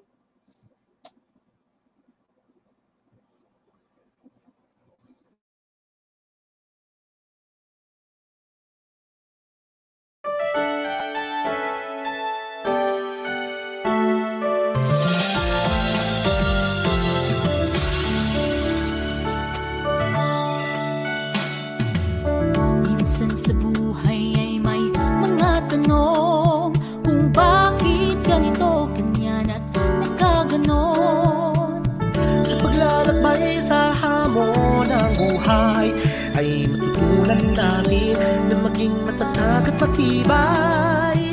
Sa kabila ng mga pinagdadaanan, patuloy sa pagbabahagi ng kaalaman, kaliwat kanan ng problema, ngunit kaagapay ang bawat isa.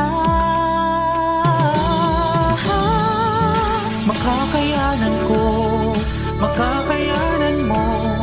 Mga unos sa buhay ay malalagpasan to, basta't magtiwala. Tayo'y may pag-asa.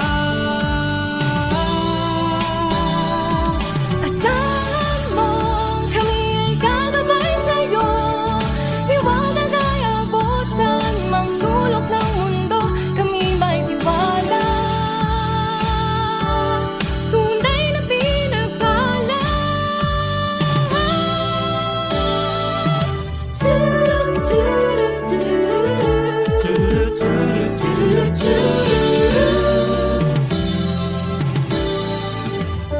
Kapag kakaisa ng bawat layunin ay makikita malasakit at ika'y diringgin.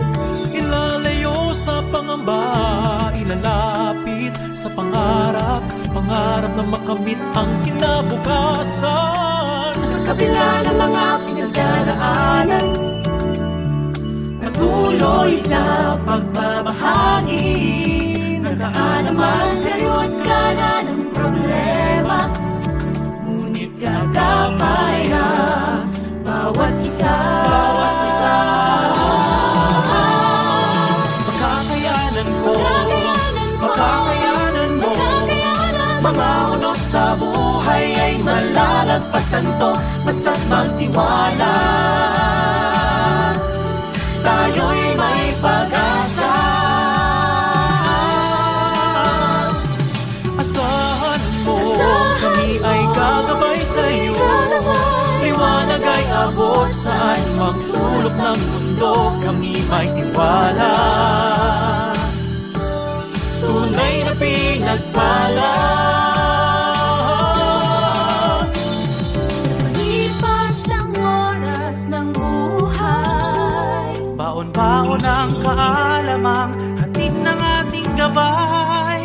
di magatubili sa pagkamit ng ating hingin. Ikaw at ako, maghahayag ng panibagong mundo. Panibagong ito.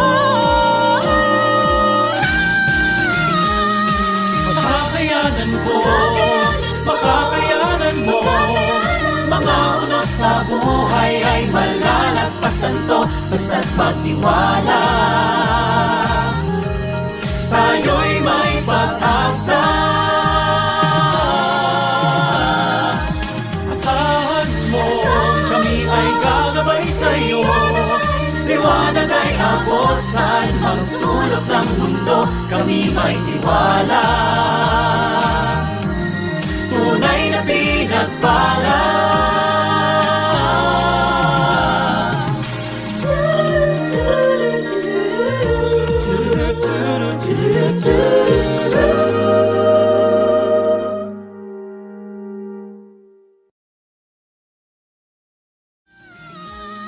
Makakayanan ko, makakayanan mo.